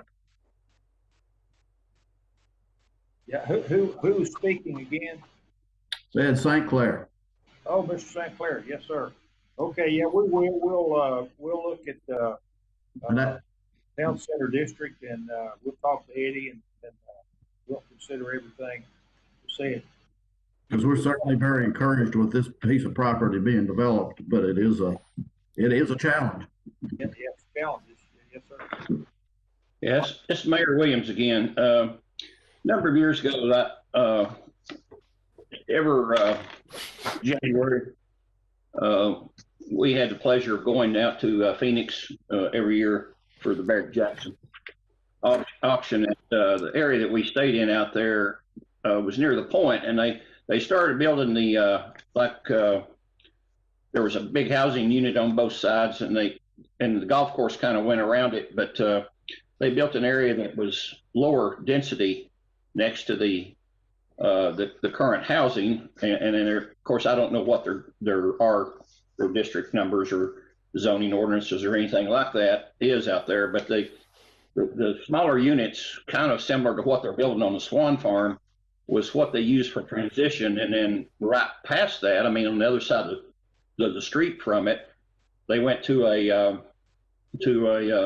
3 and 4 story type of condos, and the ones that were these attached single family that was along the peripheral there were more garden style apartments looking, but they were actually condos, but they were garden style, and they were very expensive. And of course the multi-story condos that were beside it, I never did really check the price, but we stayed in them because they were some of them were owned by people that the Barrett Jackson bunch, and they provided us a way to stay there. We kind of just like you would rent a hotel, but we rented those condos, and they were very well appointed, and they were really a nice setup. They had, of course, lakes and things that they call them lakes. We call them ponds here, but they really don't understand what a lake is out there.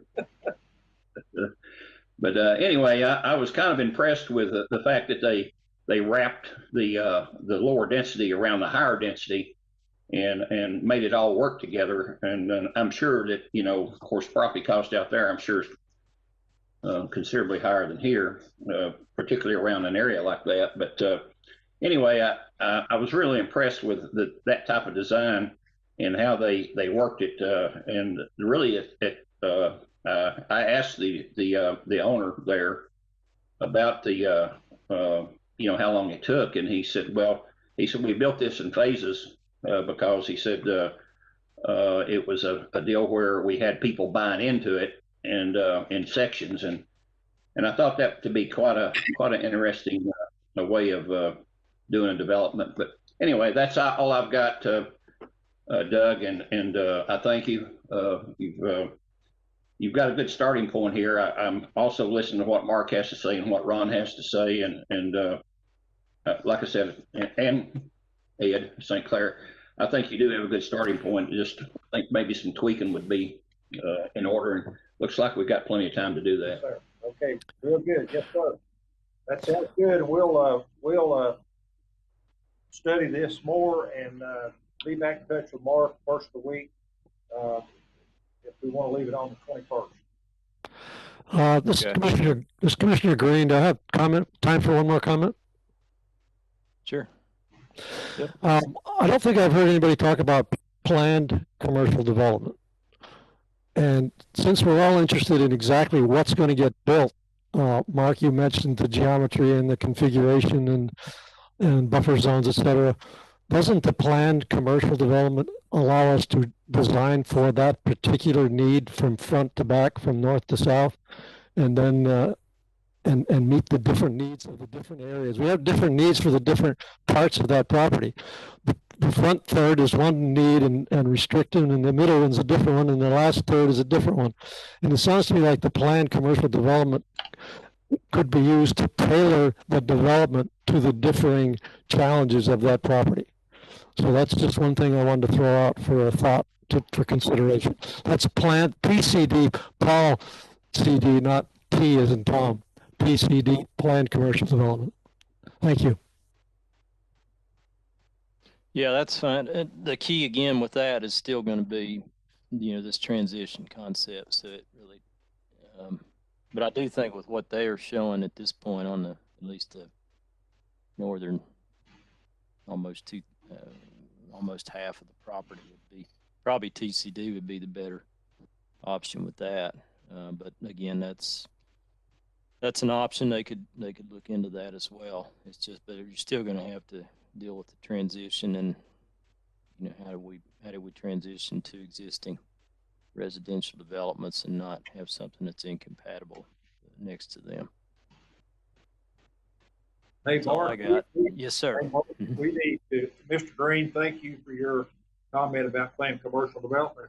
I think what we need to do, Michael and John and Christy, just hire Mark Shipley and have him develop this property. Since he knows maybe what can work and what can't work. But we'll get back with you first of the week, Mark, and Mayor Williams. Thank you for your time, and we'll take all these things under advisement and consideration. All right, that sounds good. Thank you very much. Well, all right. Well, I think that concludes the morning session of our staff developer meeting. We do have an item at 1:30, and that will be a discussion of a site plan for the property that is on the west side of South Watt Road and south of Kingston Pike. A couple of retail buildings and a grocery store. So we'll resume at 1:30. Thanks. You guys, thank you.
Okay, let's reconvene staff developer meeting. This is the last item on today's agenda.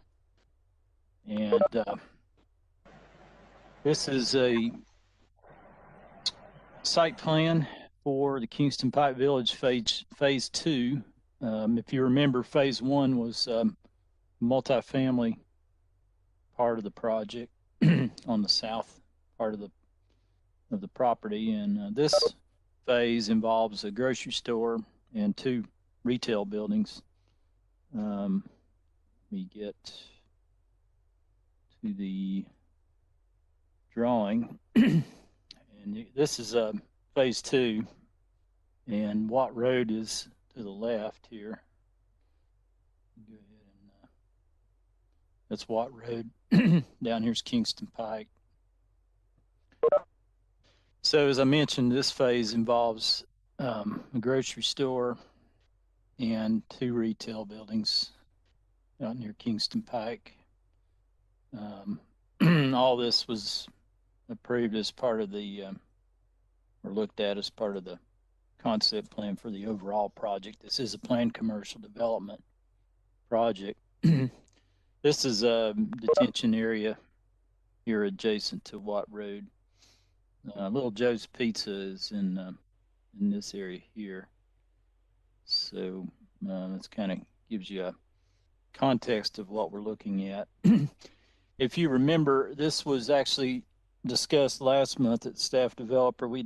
It's a pretty complex project. There's a lot of moving parts here, and we had to work through some of the comments with the applicant's design team, and they had resubmitted drawings a couple weeks ago, and we've been going back through those. It looks like most of the comments have been addressed. There's still some things that that we still have, and we'll, talk through those with them. But I think for the most part, most of the comments, at least from my perspective, appear to be well underway in terms of being addressed, and we plan to put this on the Planning Commission agenda for the 21st. This is a rendering of the retail buildings. So one of the comments on the, the initial submittal was we just had the one building elevation, and they've also made some modifications to the appearance of the buildings.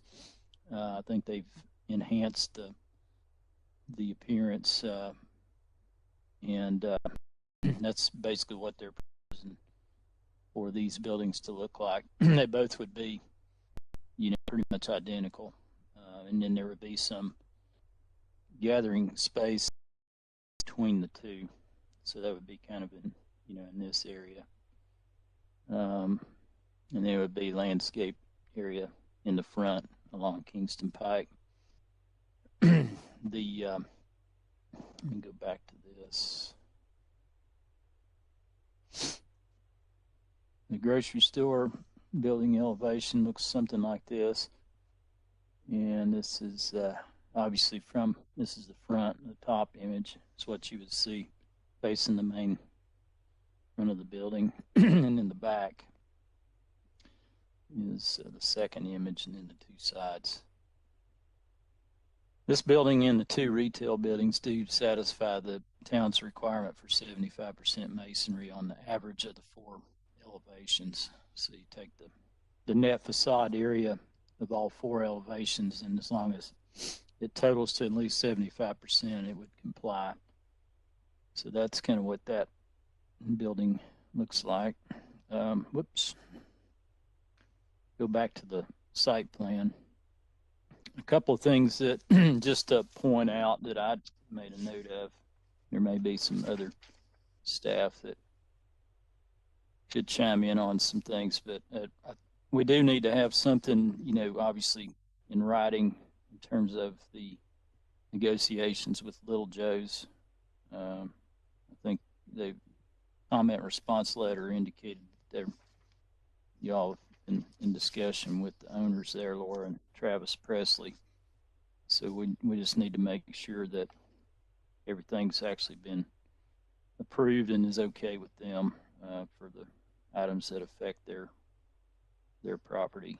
I don't know if the issues, it looks like you're still working with the fire marshal to address some of his issues according to the comment response letter. We can maybe talk about that.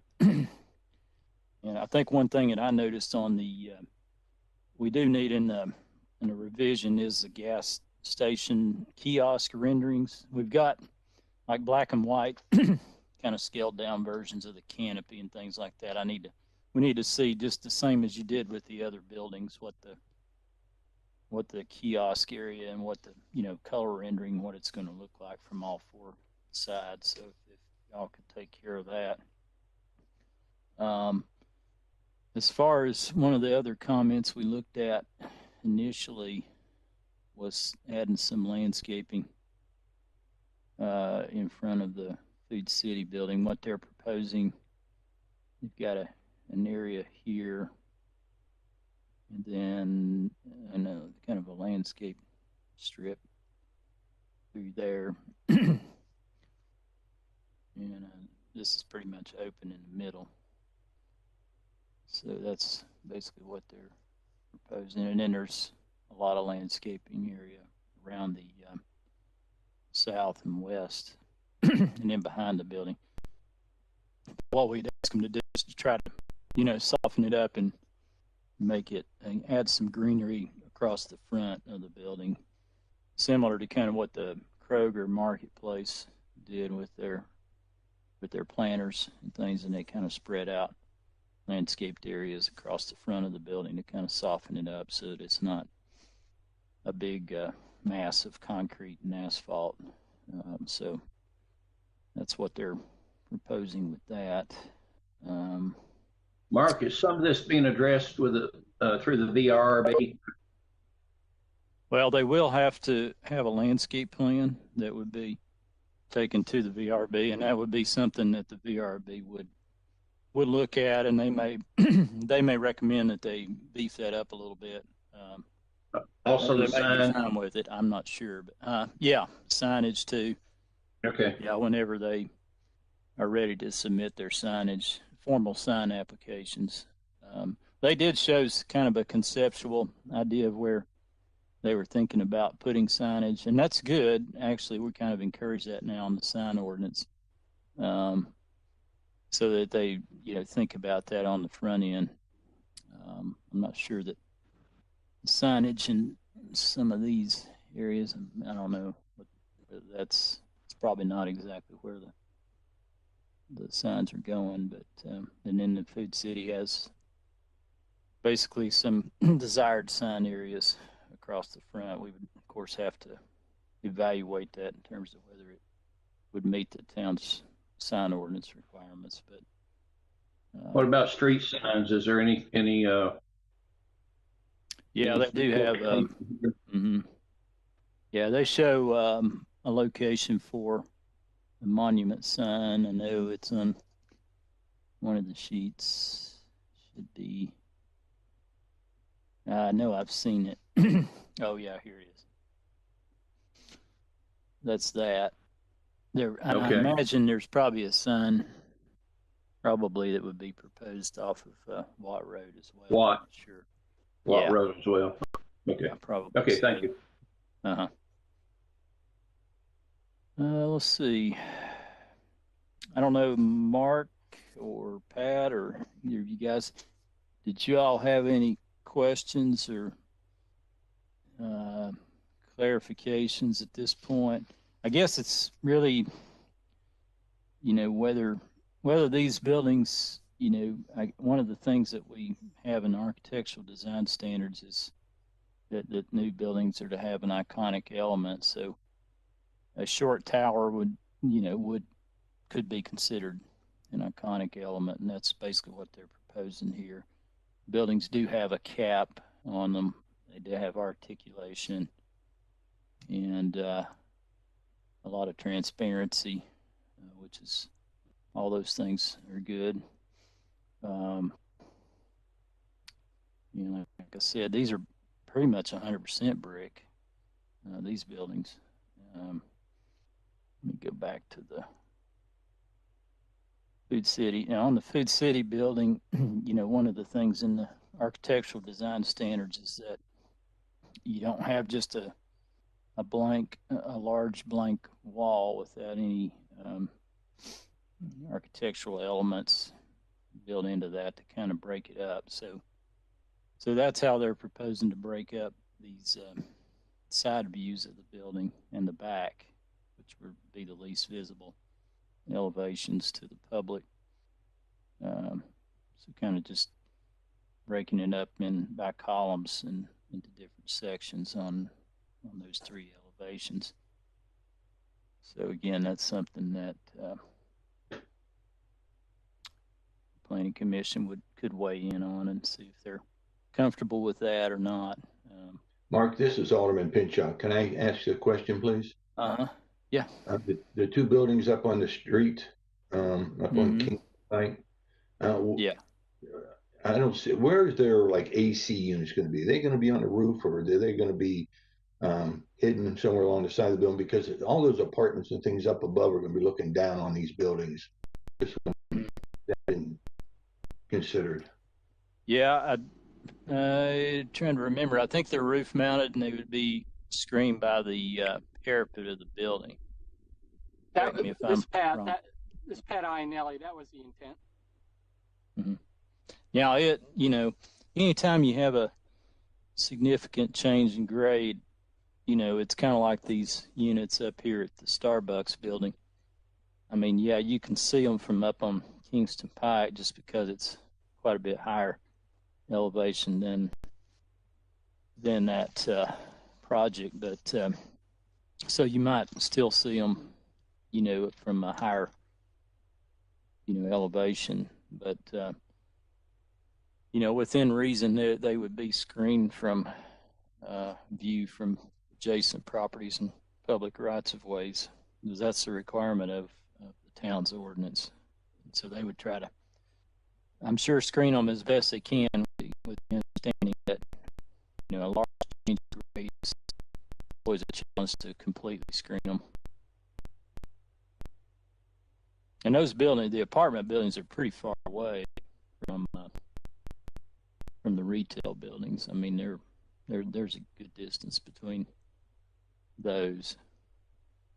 Now, on the Food City building, I think the screening there, Pat, going to be that was also to be hidden by the roof line, right?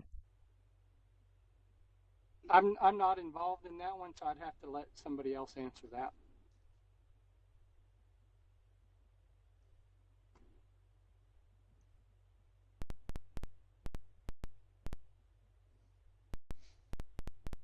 I don't know if anybody's on the call that could answer that or not, but basically the town requires the units to be screened so that they're not visible from adjacent properties or rights of way. So definitely need to make sure that the plans reflect that requirement. If they are not on, I will make sure. I'll coordinate with them on that. Okay, yeah. I know on the like the Ingalls building, the parapet screens those units. They are roof mounted. There's quite a few of them. Same with Kroger. I don't know if y'all have anything you want to discuss or any questions.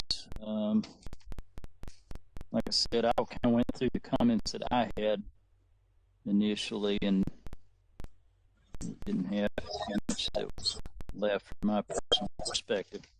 This is Alderman Pinchot again. Why isn't the fueling center part of this plan? I mean, it's not detailed out. What's the reason for that? Well, the fuel centers here, that's one of the things that they need on the revision, and it'll be in the Planning Commission's packet, is what that area looks like from all four elevations in color. So that does need to be addressed.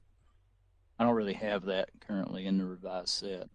There wasn't any information on the initial set, about the kiosk. I think they were still trying to work around some design challenges and deal with the landscaping requirement for the kiosk. And so that's just something that will need to be provided when the revised plans are uploaded on Monday.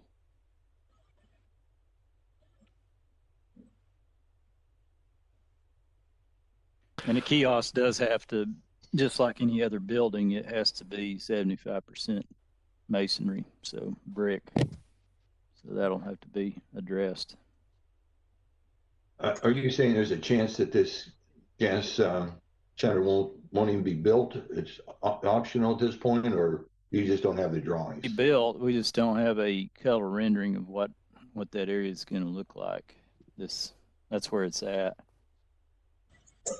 So here's the kiosk in this area, and since we just need a building elevations of what that's going to look like in the canopy in color, and showing the materials and verifying that the materials meet the masonry requirements.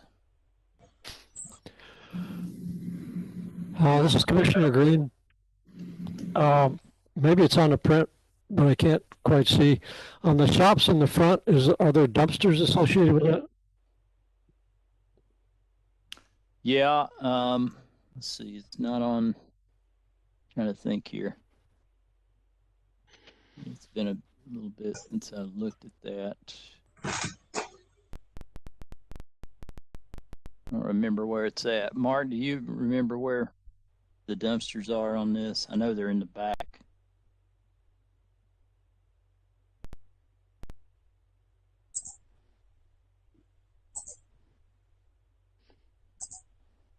Looks like there's two things right on the back side between the two buildings. What are those? Adjacent to the parking spaces between the two buildings. There's something Well, there. these are bicycle racks. Those are bicycle racks. Yeah.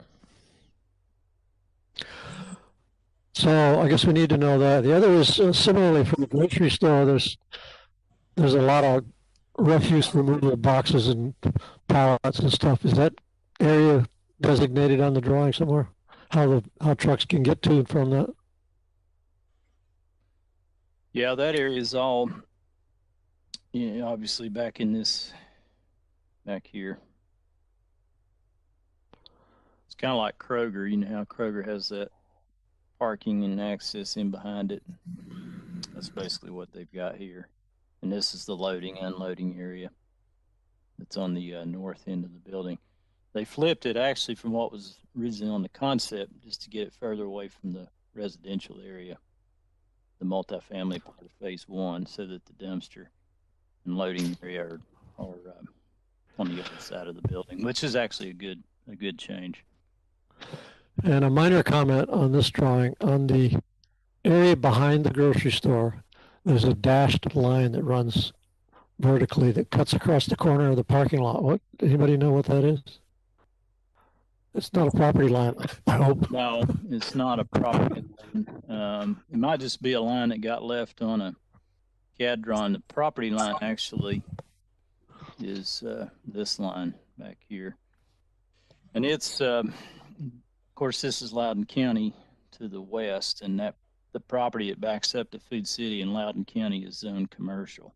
That was one of the questions we had on the initial submittal, because if that were zoned residential, even if it's outside the town, they would have had to provide a 50-foot transition area space there between the parking lot and the rear property line. I don't think this sheet really shows it as well, because this is just a landscape area calculation sheet. There's 37 sheets in this middle. I just basically kind of picked out what showed the overall project. I can look and see. I can share my screen and show some of this other stuff if y'all want. No, that's okay. Thanks, Mark. I can see it when you put a package together for the. Yeah, we'll have everything in the package. Kind of trying to remember where that dumpster area is. That was a good question. Well, I'll find out. But yeah, we'll have all the sheets in that. It'll be in the electronic packet. Is it Pat or Mark? Do y'all have any questions or clarifications? From my side, I think that's good. I think we're good. I'll get more detailed with screening of the mechanical on the roof and come up with a plan. This is Steven Spangler. Can you hear me? Yeah, I can. Okay, I'm with Food City. Sorry, I had my microphone on the wrong. But I heard all the comments, specifically the gas and go elevations. We'll be able to provide those and address or comment on the screening for the rooftop equipment. So we'll be able to provide that by Monday. Okay, that's great. I'm still trying to find that dumpster. That's a good question. I mean, obviously those retail buildings are going to need dumpster areas. I'd forgotten. Yeah, I know. Really... Mark Bialek and myself had discussed it. I'm not sure why he's not on, but I know that's in the works. I'm not sure where he stands with it. Okay. Yeah, because I'm not finding it either on here. I mean, we don't require dumpsters, but certainly I would imagine you're definitely going to need one at least, and it'll obviously have to be enclosed and screened, and it needs to be obviously somewhere it's in a kind of a discrete location as well. Mayor Williams, could it possibly be a shared dumpster space with Food City? I doubt it. It's not that close. I mean, I guess could be. I think I agree with you, because if we have a restaurant, I don't think we want to in the shop buildings. You know, that's a bit to travel. Yeah. So I think we're looking at. I'm not sure where Mark's looking, but we were looking at in the general vicinity of the shops. Well, it has to be in an enclosure so that it's also brick. So wherever it's at. Sure. You may want to put it somewhere back, right in here. I mean, I have to look at tucking into the bank of the hill there. Yeah, that's kind of what I'm thinking. Is maybe, let's see if I've got this thing. And again, I don't know the site as well as you all, but maybe just somewhere in there. It has to be, 10 feet off of this property line. Right. But that would be kind of a straight shot in. You back out, and you can go out. Sure. It seemed to be, and that'd be pretty discreet there. Wouldn't be any closer to Watt Road than the gas station kiosk area. So I don't know. That's probably likely that y'all are going to need one. So yeah, we'll need to have that on the revised plan, and then the rendering of the enclosure area and what it's made of and all that, materials and things. With Mark and get some color renderings of it. Okay. Yeah. All right.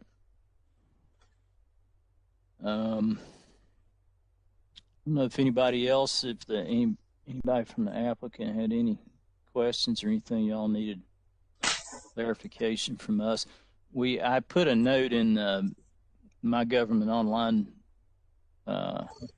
notes for this project, the staff's comments on the latest revisions, so that's where they are.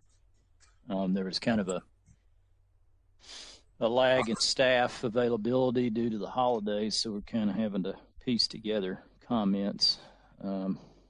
But you should, with the ones noted today, you should have pretty much all the ones that I'm aware of. Pat, do you know if y'all have worked out the issues with fire marshal, gotten all that worked out? I know Mark was having some, I don't know if he had them, he was going to have a discussion with Dan on some options to maybe continue with the use of grasscrete or similar material, continue the drive around the building, but I'm not sure where all that stands. Dan, are you on the call? Do you know where that stands? I am, Mark. I have not heard anything further on specifics of what they're proposing, or route, or the width, or that kind of thing. So I'll need more specifics on that before I can even anticipate approval of that. But there was a brief discussion about continuing a fire lane all the way around the, I guess you'd call it the south side of the building, of the grocery store building. But I have not seen any further details or reference to it. So that you talking about basically doing something like that, going around it? Yes, but I don't know if there's enough room. Yeah, it's got to be 20 feet wide, right? And support the truck. So. Yeah. Or the other option, wasn't an option to abbreviate take out this parking? I don't remember. So the options are they can provide some type of appropriate turnaround down in that area where you were for fire apparatus, but I don't think there's enough room to create a turnaround. I think that was the limitation. The maximum they can travel, basically, can only back a fire truck up 150 feet. So that includes coming down the side and then turning. So if he can figure out a way to put some type of compliant turnaround in there, and we don't have the travel distance over 150 feet, then we'll be in good shape. But as of yet, that was the issue. Yeah, I think that was one of your comments in MGO on the resubmittal. So, right. I know we've had some discussions. Sounds like he has talked to you, Dan. So I know he's in the middle of working it out, trying to come up with something. We'll get you updated drawings accordingly.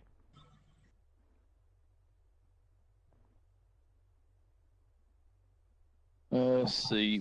Pat, do you know, I guess Mark's not on the call, but do you know where y'all stand with regards to working out the issues or the coordination with Little Joe's? Actually, I can answer that. Oh, you're there. Okay, good. I apologize, I'm late.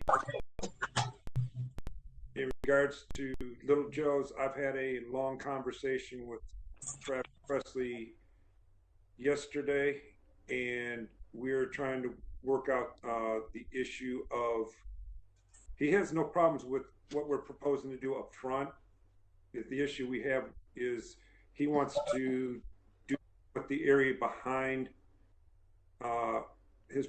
behind his parking lot and the dump area, and that interface with what we're trying to do in the retaining wall in that area. That's what we're still working out something with him on. Okay. Yeah. And I don't know. You came in maybe after this was brought up, but we'll need to have your dumpster location and details on it for the shops. Actually, we spotted a location for it. If you were to drive in here, right there is where we're talking about. Yeah, I figured that's probably where that seems to make sense to me. Yeah.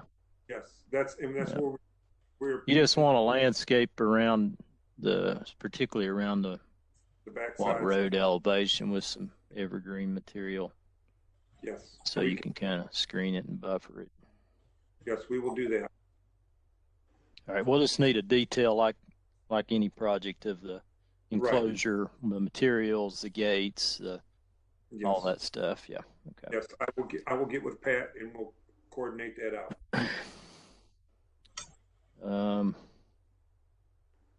Like I said, our comments are, at least planning and fire, are in MGO. Yes, resubmittal. Okay. I've downloaded them and read through them. Okay.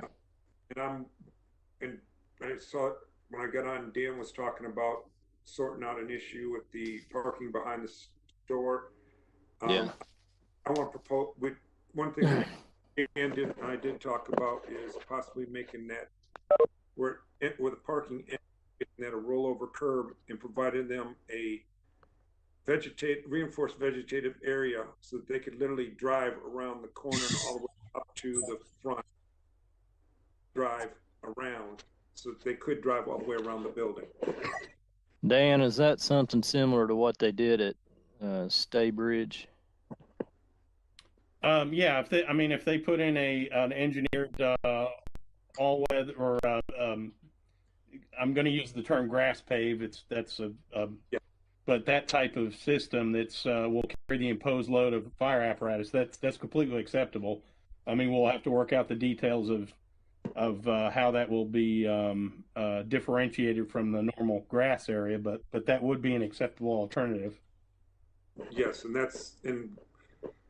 Pat and I have had a project in Oak Ridge where we had to do something similar to this, not of this length, but something similar to this. And there's a product out, and I can't remember the name of it right now, but it is basically a grid system that's put in before you put the sod down and the topsoil down, and you line it with pavers so that the fire department knows they got to be between the pavers, the driving lane. Could you put it just basically here and then where the fire truck could stop here and turn around and go out that way without having to go all the way across? No, we'd have to carry it all the way around the front. You have enough room. There's not enough room for a fire truck to do a turnaround. Yeah, okay. Yeah, I would need to detail that and location and. And what's the radius you're going to need for that to get around that corner? The corner, the front corner is the one I'm more worried about, going between it and any wall. But I have a truck turning radius from Dan.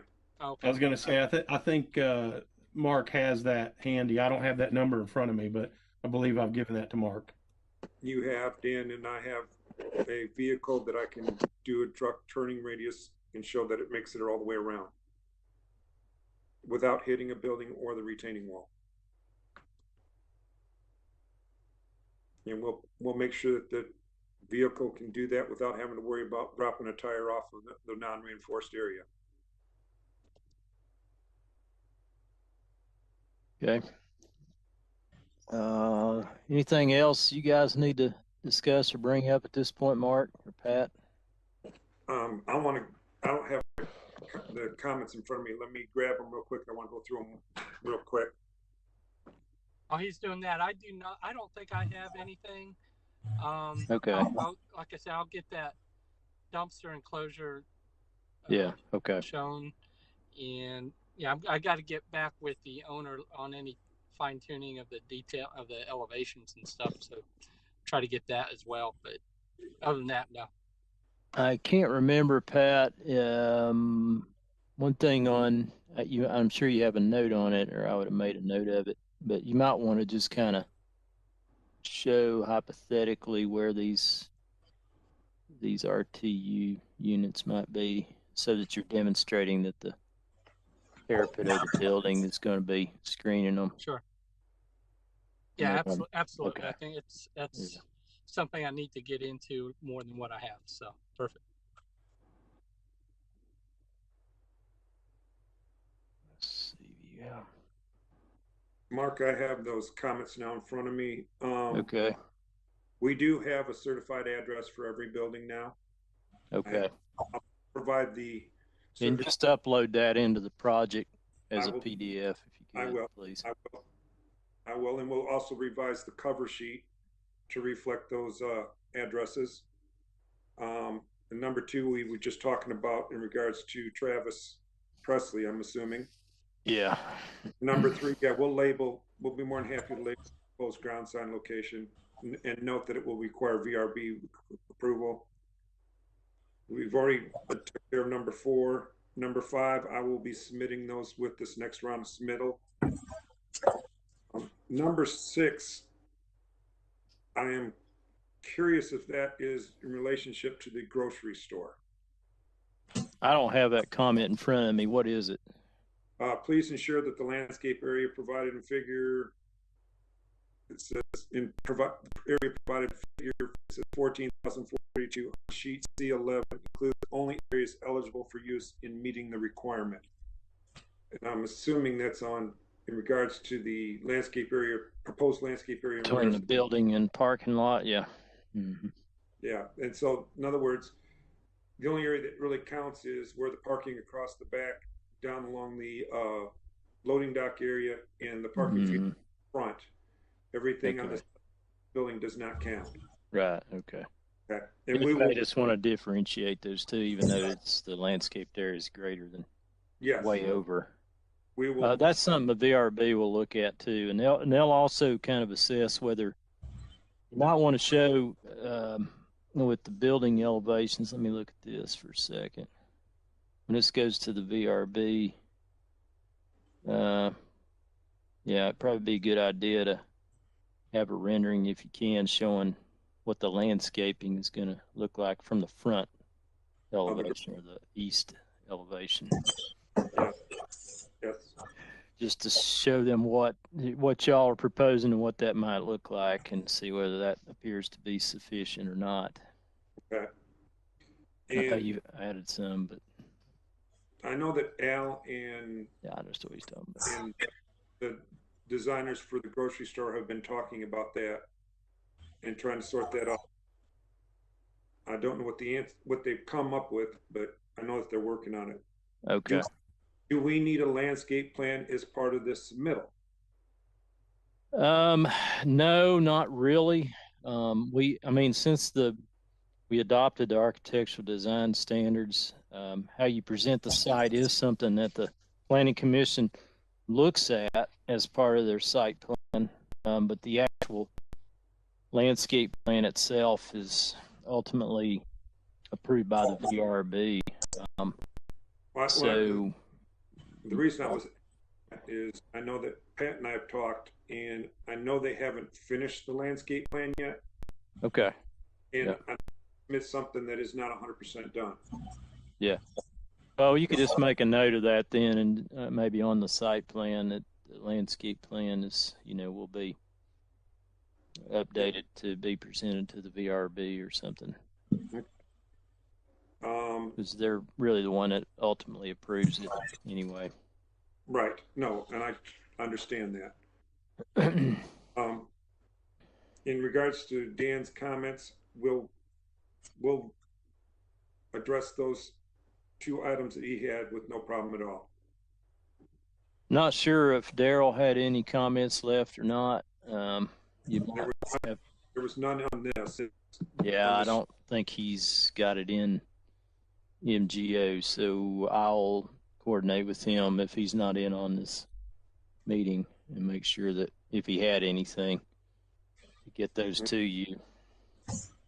Okay, in that regards, maybe y'all have discussed this or not, but I wasn't available. I wasn't on. When do we have to resubmit this by, considering we're now doing it Thursday instead of Tuesday? Do we have till Wednesday of next week? You've got till midnight Monday. Well, I'll have it on the agenda, so just, Yeah, I understand. I'm just asking because normally we end up with. I know it, yeah. You had a couple of days that are cut out of this cycle, which is couldn't be helped. But just try to get it resubmitted by midnight Monday if you can. If there's something that's lingering, just let me know. We'll work with you on it. Put this way, Mark, with the response letter, I'll tell you what we didn't do, and know that it will be a comment that we have to address prior to approval from staff for permitting. Well, yeah, hopefully it's the major stuff, you do try to get that taken care of for sure before it goes to the Planning Commission. Now, the major stuff we'll have it taken care of. Okay. Yeah. And pretty much everything on here is kind of minor stuff, actually, to be truthful. Yeah, I think the fire apparatus road is the only thing to me that I don't know that that's major, but it's just something that it's going to take a little thought. I will make sure that gets taken care of as part of this submittal. Okay. Is something that needs to be addressed before the end. I'm just saying like maybe we might not have the landscape plan 100% all done. Well, the Or- landscape plan's not really due No. then anyway, Okay. so I wouldn't worry about that. Okay. I just, on the landscape plan, depending on when they want to go to the VRB, actually the deadline for that actually is Monday. It's Monday as well, the 11th. Yeah. Okay. Well, I'll talk with Pat and we'll figure out if we're going to be able to make it this month's VRB, or we may be on next month's VRB. Yeah, that, or you could just submit what he's done so far, and then if you needed to update it, then we could probably work with you on that. Okay. Yeah, I that can tell meeting you would- it's not going to be completed by Monday. Okay. Well, I mean, like I said, it's the only thing is you have to have that before you can get a grading permit for this part of the phase. Well, actually, this phase.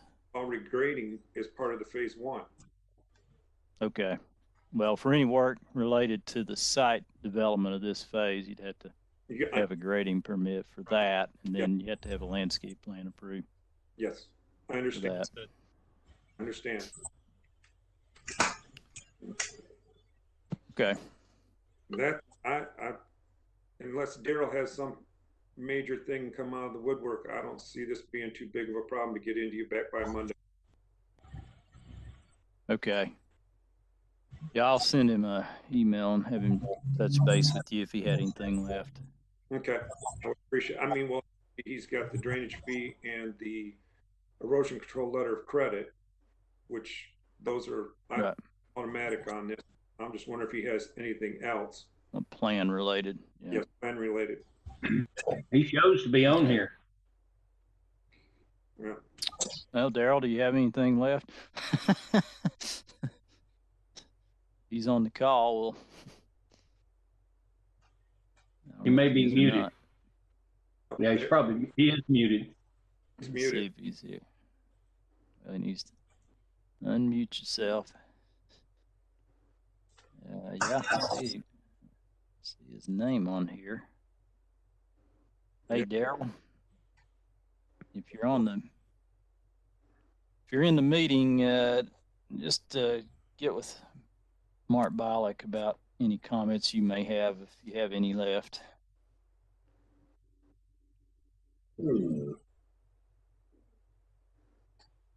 All right. Any planning commissioners, board members, or anybody else have any questions or things you want to bring up or discuss related to this item?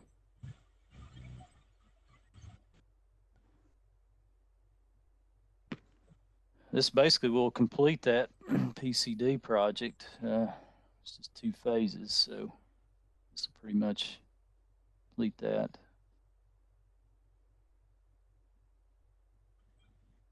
I don't have anything else to add, and if no one else does, I guess we'll probably wrap up this item then. You've answered all my questions, and like I said, I'll work with Dan to get that reinforcement area worked out. Okay. Sounds good. All right. Well, thank you. Yes, that concludes the staff developer meeting for January 7th. And I apologize. I appreciate your patience. Thanks, everybody. All right. Thanks a lot. Y'all have a good day.